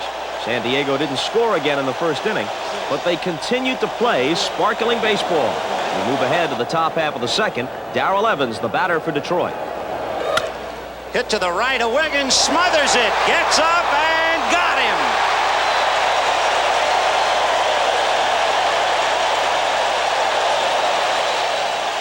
After two, the Padres led it 2-1. Then in the third, the San Diego crowd began to get on Morris, and he looked a little shaky when he faced Alan Wiggins to open the inning. Bouncer up the middle. Behind the bag is Trammell to knock it down. Base hit. Next up was Tony Gwynn, who led the major leagues in hitting in 1984. Ball four. So they're going wild because they have Garvey, Nettles, and Kennedy coming up. All right, 2 on, nobody out, and Garvey, who's single to right in the first inning, coming up. Would you have a hot hitter like Garvey sacrifice knowing that he's hit into 25 double plays? If I'm managing, yes. All right, let's see. And the runners go on a bouncer to the right side. They get a tag for one, and they get the double play. And even with starting the runners, they were able to get it. And, of course, that's the inning record. Whitaker does a good job. Gwynn goes out of the baseline. He didn't have to make the tag, and you can almost see Whitaker saying, hey, nice call, huh? Williams gambled that Garvey, the MVP of the playoffs, would come through. When Nettles followed with a walk, the double play loomed even larger. The Padres had runners at first and third, but now with 2 outs. Morris still faced danger, though. Terry Kennedy was the batter, and he had touched Jack for a double back in the first. Wiggins at third, Nettles at first, and not holding him. 2 out. 2 and 2. And that sliced to left center, but Lemon got a jump. He's there to handle it. So Morris survived without giving up a run. Neither team scored in the fourth, and the Tigers came to bat in the fifth, trailing 2-1. There were 2 out when Lance Parrish stepped in. Shot inside third and down the line. Nettles never had a chance. The ball wedging underneath the bunting. And so into second base with the ball dead goes Parrish with a ground rule double. Watch Parrish. He really gets around on that ball. Opens up, and it's by Nettles before he knows what hit him. Here's Larry Herndon. He had an infield single hit into a force play at third. 3-1 to Herndon. Trying to pick up Parrish and get the Tigers even. Drive to right field. Gwynn going back to the track at the wall. Gone. And there's the home run by Larry Herndon to put the Tigers in front 3-2. And I guess Thurman, the old story, he pitched to 1 more batter too many. 3 balls and 1 strike to count, and that's the 2-0. The 2 balls and 1 strike, 3-1. Those are the cripple shooting counts, and that's the one that gets you in trouble. You can look for a pitch and get your whack, and that's what Herndon did. Boy, he got those arms out there. He really snapped after it. So Herndon, who had 20 home runs last year and only 7 this year, has come up with a big one tonight. And Herndon's blast knocked Thurman from the mound. He was replaced by Andy Hawkins. Hawkins got the Padres out of the fifth, and then to start the 6th inning, Chet Lemon, the fleet Tiger center fielder, led it off. Lemon delivered a single to left. The ball cut off by Carmelo Martinez before it could reach the wall. Now Sparky Anderson, with a 3-2 lead, looked to put the Padres away. As Lemon took a big lead off first, Darrell Evans settled into the batter's box. And that's hit and backhanded by Garvey, and he goes to the bag. Now as the Padres came to bat in the bottom of the 6th, they were still trailing 3-2 as Nettles led off. Change, and it's hit off the end of the bat, and it's a base hit to center. So Morris makes a great pitch. Nettles is way out in front of it and gets a hit. Terry Kennedy was next. Nettles at first. The tying run, it's 3-2 Detroit, bottom of the 6th. And it's lined into center, base hit. Nettles to second, and just did get there as Lemon almost had a force play. Bobby Brown followed and twice failed to sacrifice. With 2 strikes, he tried to hit away.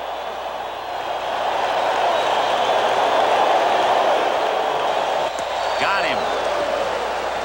Perfect fastball about at the knees and the outside part. Brown never did get a good swing. 3-2 Detroit. 1 out in the 6th inning. Salazar at second, Kennedy at first. Martinez at the plate. Got him. And look at the concentration. It's a split-fingered fastball. You can see the grip. Great. Look at the tumble effect.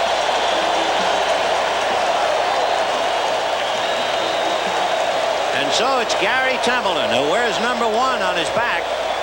And he's on the spot right now. So Jack Morris striking out Brown, and Martinez is 1 pitch away from striking out the side. And he strikes him out away. With that rally having been fouled up, the Padres still trailed 3-2 as Kurt Bavacqua led off the last half of the 7th. 2-2. Fastball is hit inside first and down the line. Bavacqua is on his way for 2. Gibson chasing. They're waving Bavacqua to third. The relay to Whitaker. Whitaker to Castillo. They got him. He stumbled. He stumbled as he rounded second base. It may be that he hasn't been playing, but he stumbled as he rounded second base. And what a play that was. Right there. That's where he lost it. And that's where he lost the play. Virgil says get down, but basic baseball, hitting the relay man, made the play. Here's the play, that throw by Whitaker. Hitting the cutoff man. And that made it. Basic baseball. That was the last real chance Dick Williams and his Padres had in Game 1. Morris was in trouble several times, but he was still there at the finish.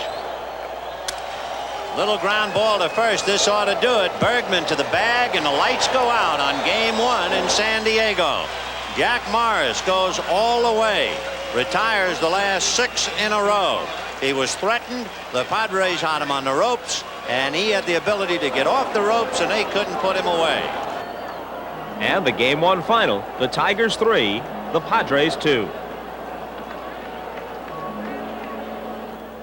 Game 2 at Jack Murphy Stadium, and a perfect night for baseball in San Diego, but hardly a perfect night for Padres starter Ed Whitson. Lou Whitaker stepped in to lead off the top of the first. And here we go in Game 2. Lined into left center field, and Whitaker's at it again. The ball cut off by Martinez, who gets it back in to Alan Wiggins. So Lou Whitaker singles, and that's the keynote for Detroit. They roar early. They have scored in the first inning 3 of the 4 postseason games. Next batter, Alan Trammell. So Whitaker taking his lead, held on by Garvey. Trammell 2 for 5 last night. He singled home Whitaker. He also stole a base. Whitaker goes, hit and run base hit to left field, and Whitaker keeps on going to third. The throw is not in time. Trammell holding at first, and the Tigers are in business. So first and third, nobody out. And that's hammered to right center field. That's a base hit. On his way to third is Trammell, a long single by Gibson. And for the 4th time in 5 postseason games, the Tigers have taken a bite out of the opponent. And you don't have to be a genius to realize that every guy's walked up there and jumped on the first pitch. So cleanup man Lance Parrish let the first pitch go by.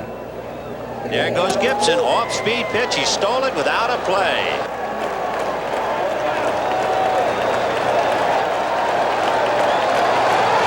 Speed, a fly ball down the left field line, curling foul. Both runners tag.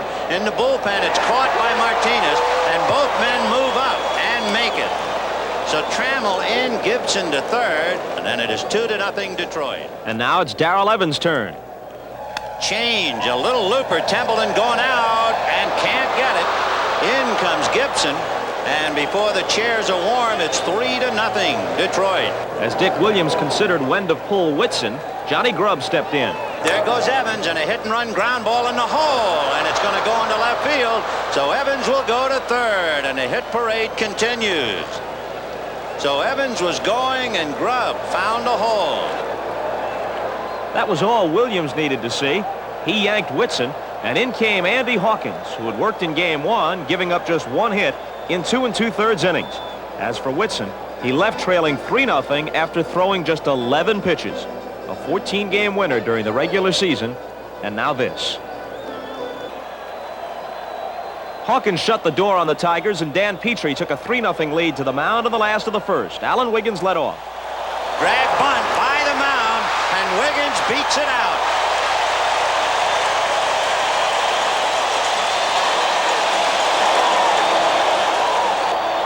Tony Gwynn was next. He goes, and that's ball 4. So that means Steve Garvey is the tying run in the first inning. And he bunts.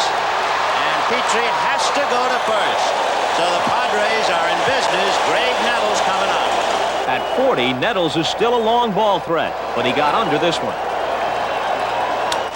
High fly ball into shallow left.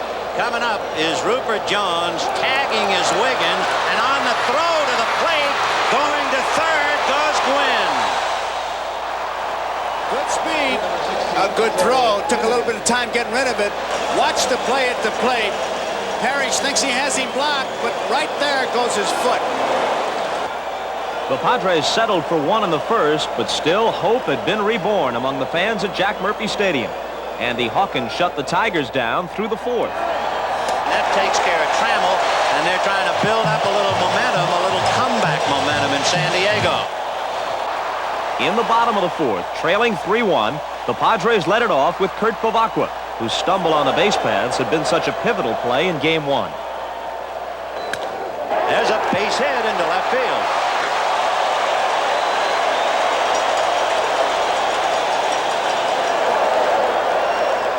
Now it's shortstop Gary Templeton at the plate for San Diego.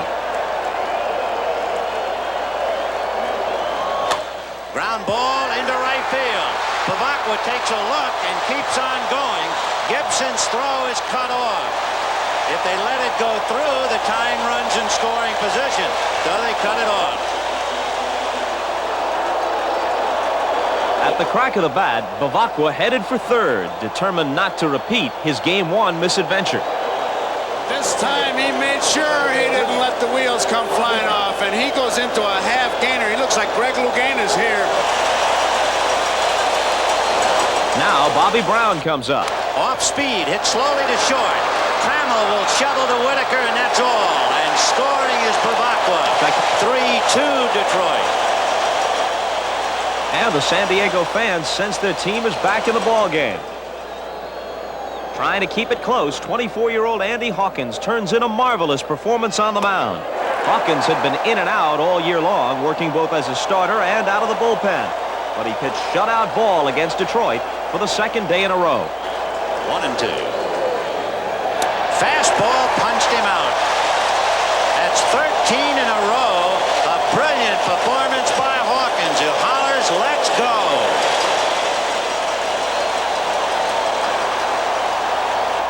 Now with 1 away in the last half of the 5th and the score 3-2 Tigers, Greg Nettles is the batter for the Padres.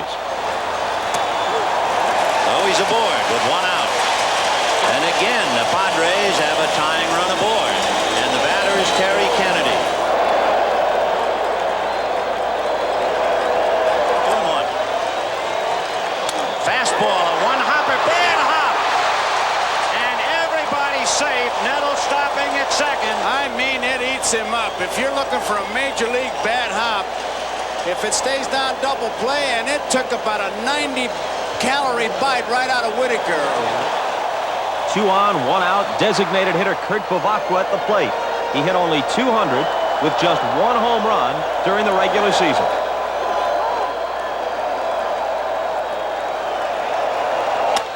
High fly ball into left field. Back goes Jones, away back. It's gone.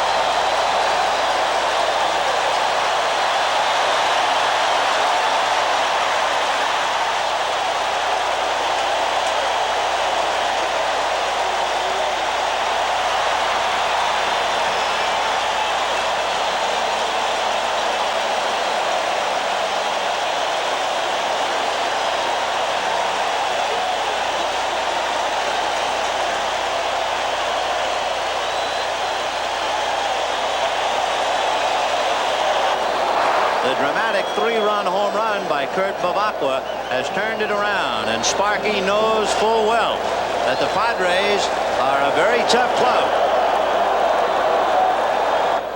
Fearing that Hawkins might be tired after pitching 2 days in a row, Williams replaces him with Craig Lefferts in the 7th. Lefferts was just as effective as Hawkins. Got him. Never mind Goose Gossage. Craig Lefferts has struck out 5 of the 9 batters. 2 down, 9th inning. High pop fly. A trio of Padres. It will be Wiggins.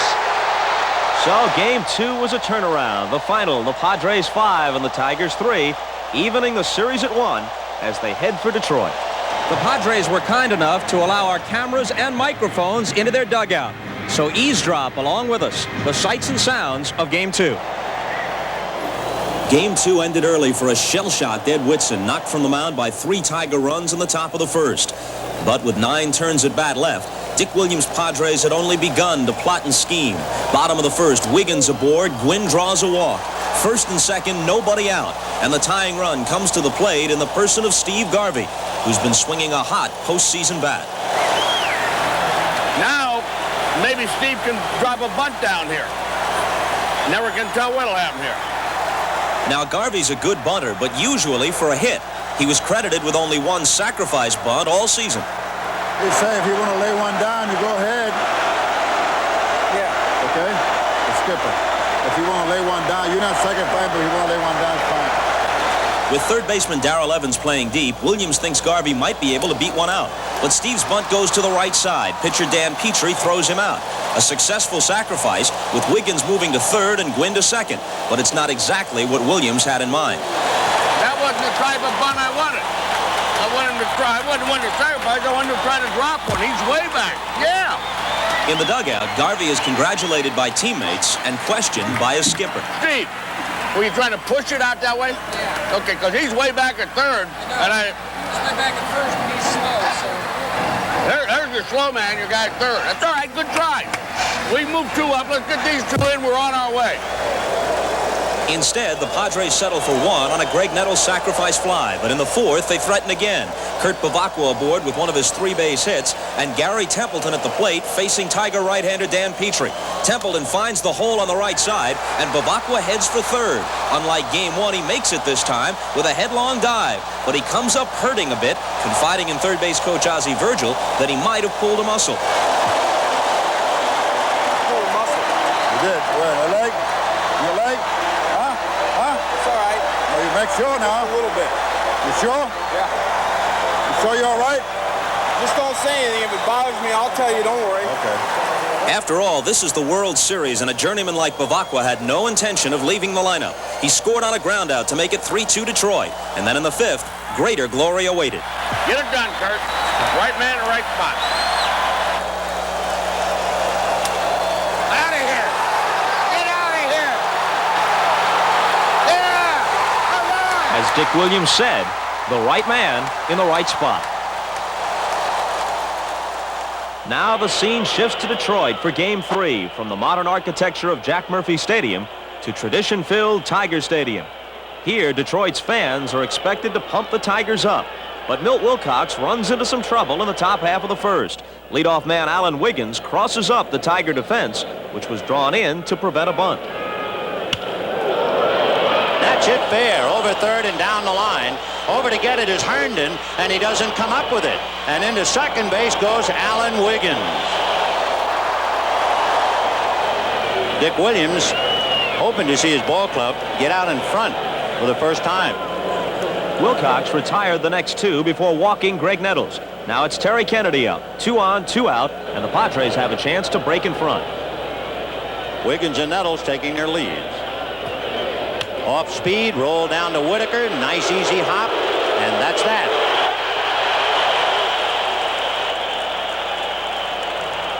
Padres starter Tim Lawler blanked the Tigers in the first, and Wilcox did the same to the Padres in the top half of the second. Now bottom half of inning number 2. Fastball banged into right field.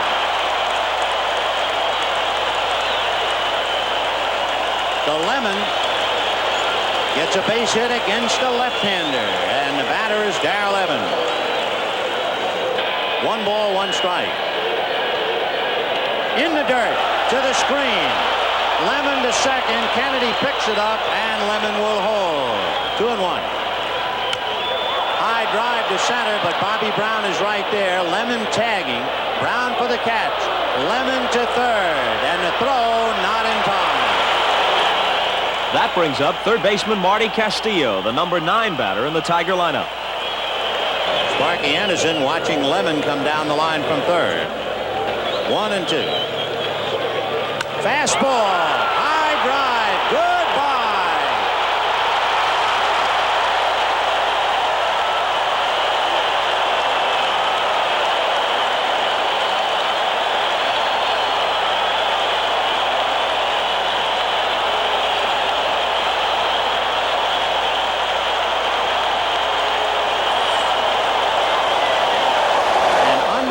Of unlikely heroes. Topping the list is Kurt Bavacqua, and number 2 becomes Marty Castillo.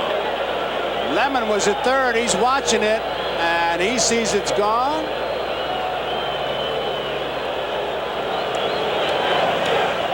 Apparently shaken by the home run, Lawler proceeds to walk Lou Whitaker. And Williams now, I think, will dispatch a message down towards the bullpen, although there's no one throwing yet. And here is Alan Trammell. Line drive down the left field line.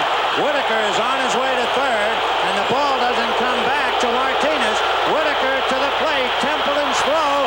It gets away from Kennedy. Holding at second is Trammell, backed up by Lawler.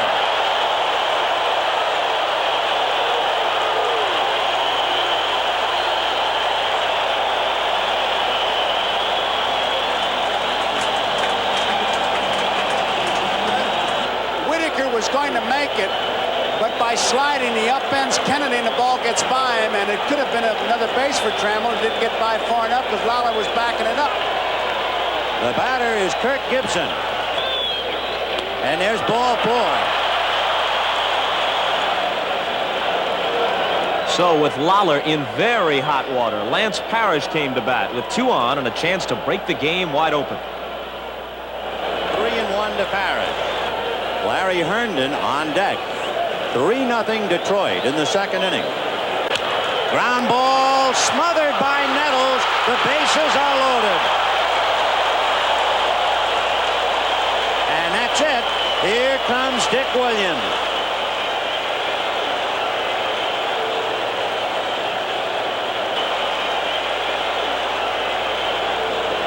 And here comes reliever Greg Booker. Alan Trammell is at third, Gibson at second, and there's Lance Parrish at first with the infield single. 3-0 Tigers trying to tear it wide open. 3-1. Ball 4.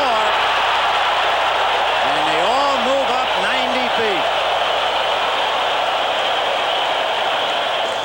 And Dick Williams watching his ball club get deeper and deeper into trouble. Now with the score 4-0, Booker faced Barbaro Garbe with the bases still loaded. Hit to center, Brown. And the Tigers get 4 and lead 3 and chase Lawler. At the end of 2, 4-0 Detroit. Leading off the third for the Padres, Alan Wiggins. 2 balls and 1 strike. And he lines it to center, sinking for a base hit. So Alan Wiggins is 2 for 2, a double and a single.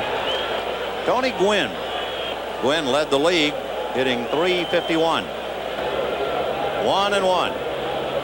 And Wiggins goes, and the ball is hit into right center for a base hit. Wiggins will keep on going, and Gibson wisely throws it into Trammell. And the Padres come battling back. Well, here's Garvey trying to get the Padres back in the game. First and third, nobody out. Fastball hit down to Whitaker. He goes to Trammell to first. Not in time. Not in time, says Rich Garcia. Wiggins scores, and it is 4-1 Detroit. He had a little bit of trouble getting the ball out of his glove, Whitaker did. Gwynn went down, and there you see it. And Garvey, to me, looked like he beat it. The Wilcox really fighting his way out of a spot. First and third, nobody out. It gets Garvey on a force, Nettles to foul out, and here's Kennedy. Ground ball to the right side to Whitaker, and that's that.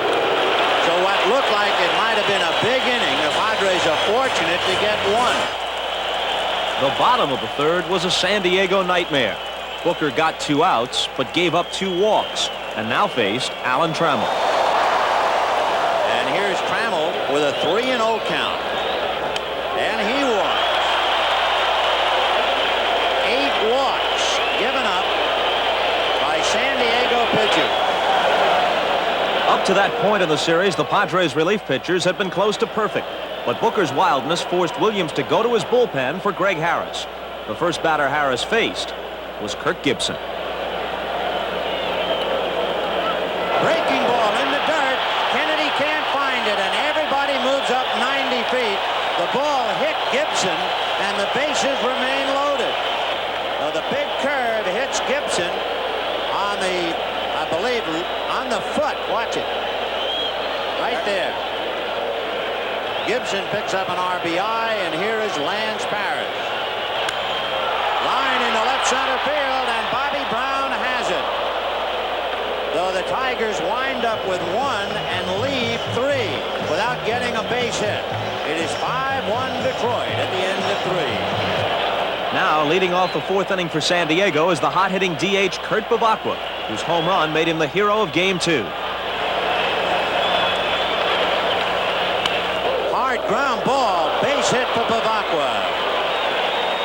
Wilcox struck out Carmelo Martinez and then faced Gary Templeton.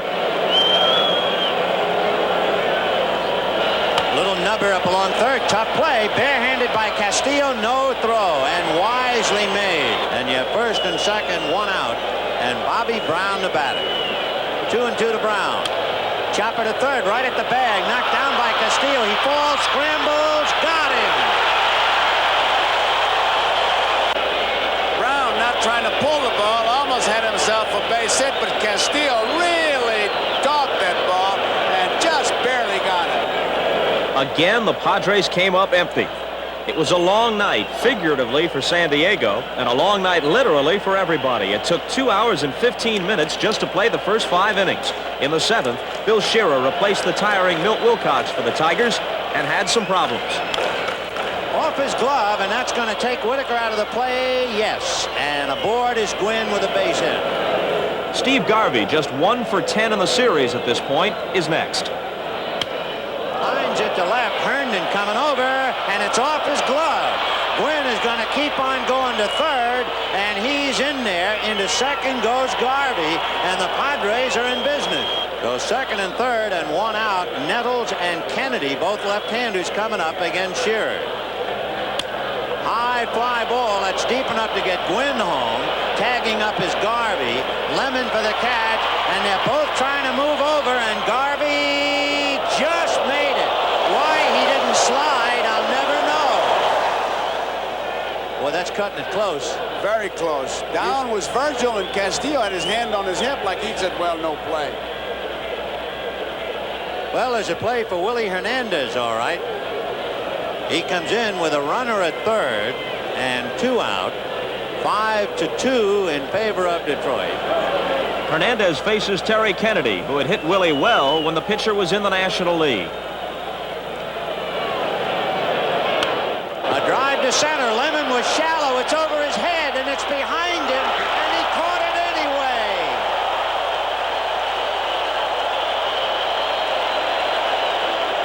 Later, tongue and tobacco in cheek, Sparky would describe Lemon's catch as routine. Finally, 2 outs in the 9th, and Garvey represents the Padres' last hope. And they're on their feet here at Tiger Stadium. Little fly ball, and Lemon is hesitating. He's there. That's it. So, Willie Hernandez nails down the victory for Milt Wilcox. The final, the Tigers 5, the Padres 2. If you've been with us through any of the first 3 games, you've seen our look back at the first World Series played in 1903. Now here's a kaleidoscopic view of some of what's happened since then.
All right, I don't know about you, but I blinked and missed the 1940s.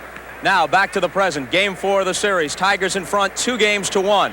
And Tiger Stadium is rocking with enthusiasm as Detroit sends its ace right-hander Jack Morris to the mound. Morris went the distance to beat the Padres in the opener, and he got right down to business in Game 4. He picked up 2 quick outs and then faced Steve Garvey. 2 down, bases empty, first inning, just the start of the ball game. Chopper over the mound, Whitaker backhands at the bag, gets him. So Morris retired the Padres 1-2-3. Lou Whitaker led off for the Tigers in the bottom half, and he had begun the scoring in each of the first 3 games of the series. Padres pitcher Eric Shaw was 15-9 during the regular season, but hit hard by the Cubs in the playoffs, and his troubles continue. And there's a ground ball to Wiggins. Off-balance throw, pulls Garvey off the bag. So Whitaker aboard on a break, and Alan Trammell a batter. High drive into deep left field. Back goes Martinez, away back. It's gone.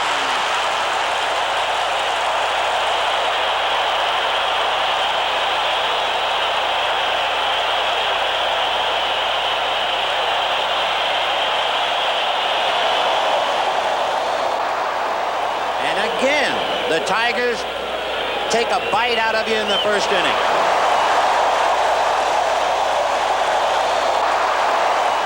That was it for the Tigers in the first, but Dick Williams must have been wondering what you have to do to stop the Tigers early. In the second, the Padres' Terry Kennedy stepped up against Morris. 0-1 to count to Kennedy. A drive to right field, and Gibson just turns and watches it go upstairs. So Kennedy and the Padres, as they have done throughout the series, they come back. Morris had allowed 20 home runs this year, and 14 of them here at Tiger Stadium. And it is 2-1 Detroit. It looked like a low breaking ball that Kennedy was able to hit in the upper deck. And look at that bench. They need somebody to pick him up. Neither team scored in its next at-bat, and it was the Tigers' turn again in the bottom of the third. We're in the third inning with 1 out. Breaking ball, line to right, base hit. And Gwynn slips, and Whitaker on his way to second. He will make it.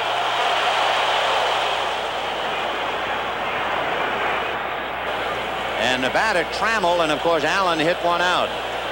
Allen's having a big series. Breaking ball, hit to deep left field. Back goes Martinez. Goodbye.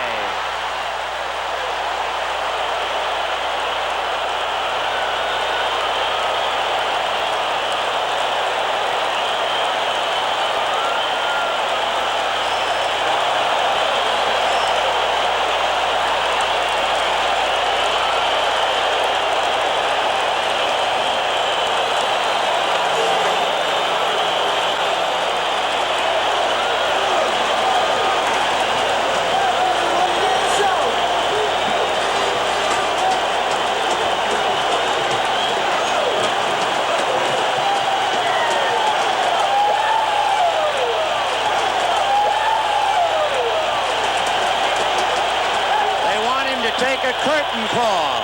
Here he comes.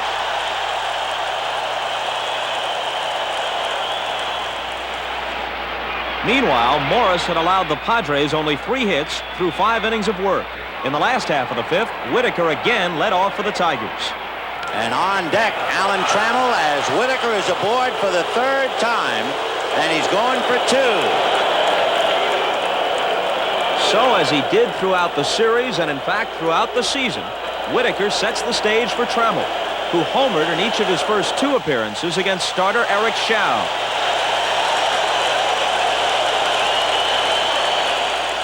This time, Allen faces left-handed reliever Dave Dravecky.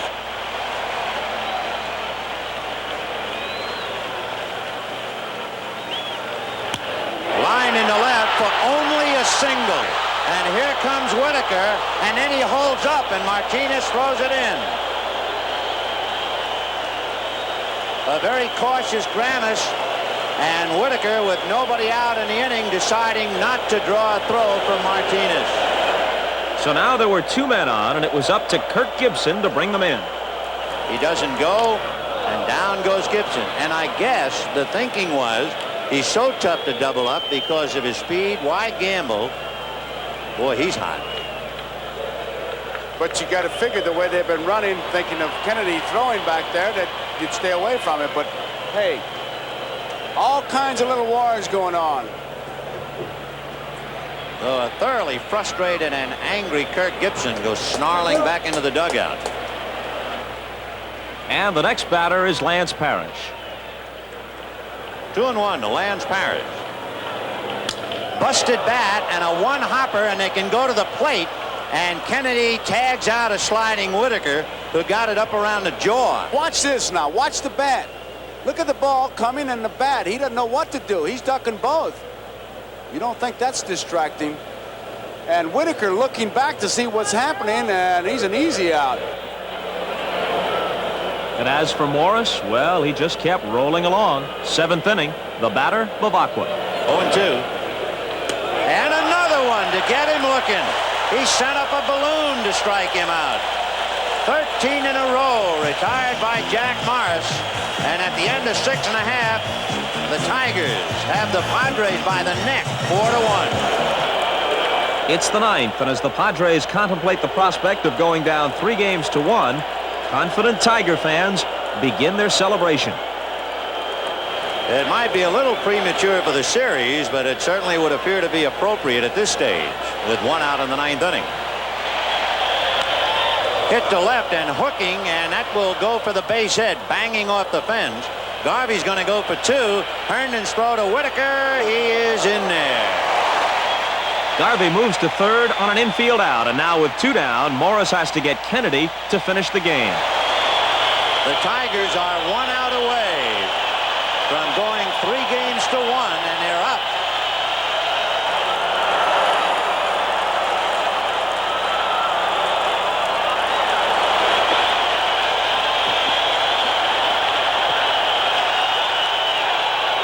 And here comes Garvey to score.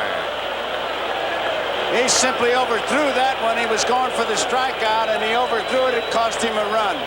Tigers 4, Padres 2.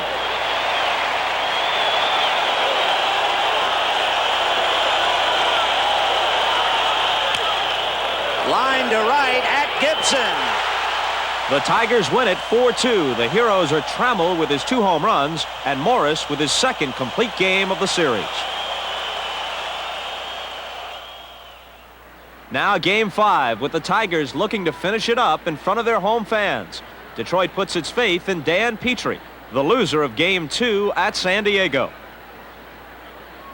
In the Tiger dugout, a loose atmosphere prevails as even manager Sparky Anderson joins in the clowning. Over on the other side, Dick Williams fails to see the humor. Alan Wiggins leads it off. 1-1. And line drive right on by Petrie and through into center field. That is Wiggins' style, is to hit it right back up the middle. And I think, Finn, you can almost, as we watch the replay of him, just serving it right back up the middle. He doesn't swing hard. Petrie just a little bit late with his glove. I think it's almost like the first game. Wiggins is going to send that message that I'm going to steal to get our ball club going, and they do need somebody to light that fire. As Wiggins eyes Petrie, the count runs to 1-2 on Tony Gwynn. He goes, and it's chased and missed. The throw hits the runner, goes into center field, juggled by center fielder Lemon, and Wiggins is to 3rd. Now Steve Garvey is asked to do what the Padres have been unable to do, get a lead. The infield halfway. And he hits it sharply to Whitaker. Wiggins to the plate. He is out at the plate. He never tagged it.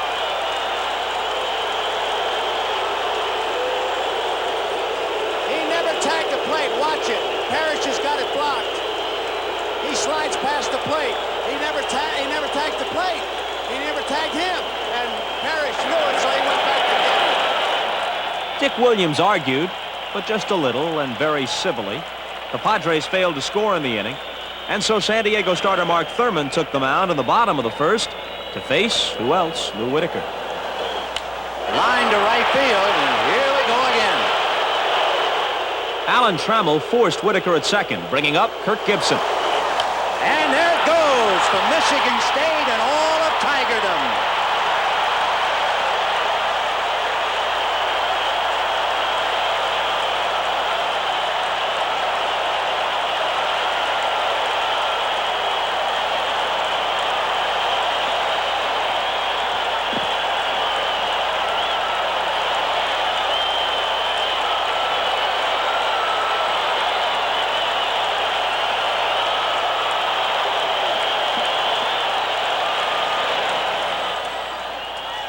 And the rally continued. Lance Parrish and Larry Herndon singled, putting runners at first and third with Chet Lemon up. There's a base hit. Thurmond is just about done. Parrish scores 3-0 Detroit. Here comes Dick Williams. And Williams called on reliever Andy Hawkins. He closed the door on the Tigers, but the pattern of an early Detroit lead had continued. In the third, however, the Padres showed signs of life. And the at-bats for Bobby Brown have become a litany of frustration. He is 0 for 13 as he chops it behind the bag to Trammell and beats it out. Steve Garvey came to bat. 2 groundouts by Wiggins and Gwynn had moved Brown over to third, and Garvey had a chance to put the Padres on the scoreboard. And he slashes one to the hole, knocked down, and that's all, and the run is in. They give Garvey a couple of opportunities, you know he's going to pick somebody up.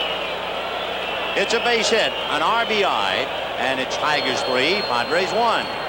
No more scoring in the third, but in the fourth inning, the Padres tried to get something started again. Kurt Bavacqua walked, and with one out, it was Gary Templeton up. Bavacqua at first, Evans back up. Lined into left center, sinking, and that's in there for a base hit. Since he's going away, he falls down. That allows Templeton to get to second, and stopping at third is Bavacqua. Herndon was going away from his play. He tried to twist his upper torso to get the ball back to the infield, and he fell down while trying to do it. So now you have Bobby Brown on the spot again. It was Bobby's hustle for a base hit that gave the Padres a run in the third. He has a chance to tie it up with a base hit now. Fastball, and that's hit to left center. Lemon on the run, flags it. Tagging is Bavacqua to score, holding is Templeton. So Brown just hit in tough luck. He drilled that ball. So now Alan Wiggins trying to pick up his buddy Gary Templeton and get the Padres even. Fastball, hit into left center. Lemon was shallow. Here comes Templeton. Lemon's throw cut off by Evans. He goes to Trammell. It gets away, and it's finally retrieved by Lemon. Whitaker tried to glove it and couldn't, and the Padres have tied it up. So finally, the San Diego fans had something to cheer about. The game remained tied until the fifth. Andy Hawkins, the pitcher. Kirk Gibson, the hitter. Fastball off the glove of Nettles. Deflected into shallow left. Run down by Templeton, and holding is Gibson with a base hit. Hawkins tried to keep the speedy Gibson close to first as he worked to Lance Parrish.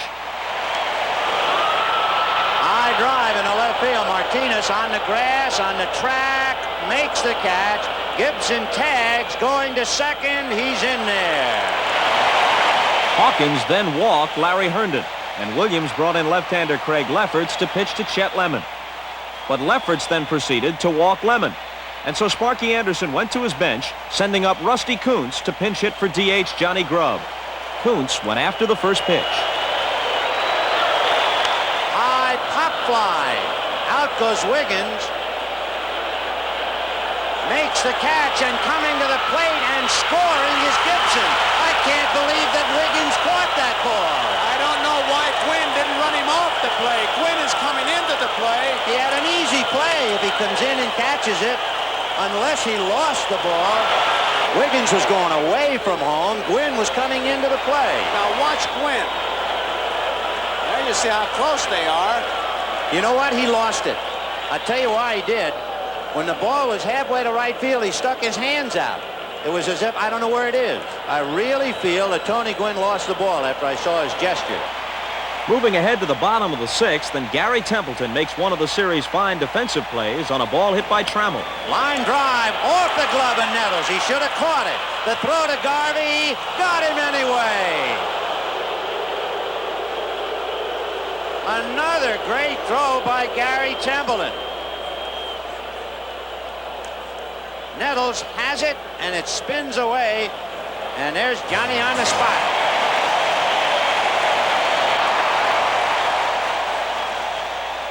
Now to the bottom half of the seventh. Goose Gossage replaces Lefferts. Gossage had pitched only one inning up to that point in the series. He was brought in to face right-handed hitting Lance Parrish. And he lines it to left. Back goes Martinez. Gone.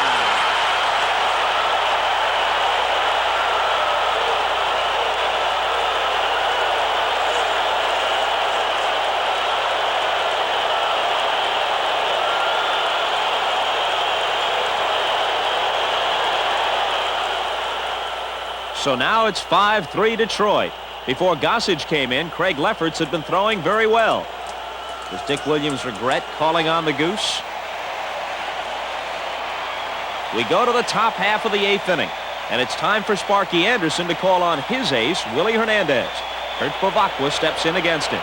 Fastball and a high drive in the left field. Herndon looking up, and this one gone. So after we show you his specialty screwball, he throws Bavacqua a fastball. We got a game again.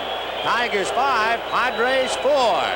And when you hit him that hard, you're looking for it. And Bavacqua is a smart hitter. He figured he'd get ahead of me because the other two guys didn't stay up there too long. I'll look for the fastball and pop it, and he did, and they're back in the game. Now in the Tiger half of the eighth, a walk, a fielder's choice, and a sacrifice put runners at second and third with one out. Kirk Gibson is the batter, and it seems like percentages indicate that Dick Williams should call for an intentional walk. That would load the bases and set up the possibility of a double play. But as Williams visits the mound, it's obvious that Gossage wants to pitch to Gibson, and he convinces Williams that he can get Kirk. You know what's interesting? Kirk Gibson made his major league debut, his very first at-bat in the big leagues, against Goose Gossage. That's a great way to break in. And Gossage struck him out on 3 pitches. Blew him away, Sparky says. And maybe because of that, Gossage is saying, I can get him. Well, we'll see. And there it goes!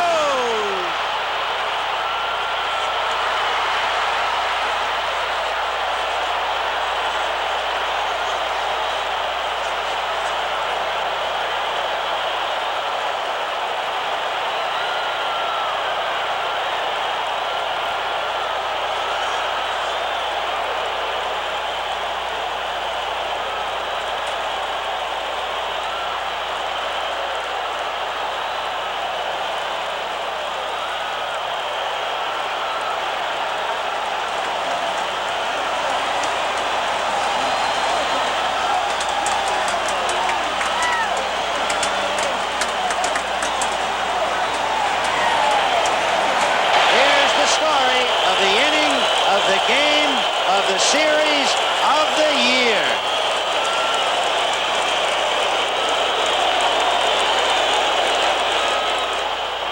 Now all that remained were the formalities. The Tigers are poised to celebrate as Tony Gwynn bats with 2 outs in the top of the ninth.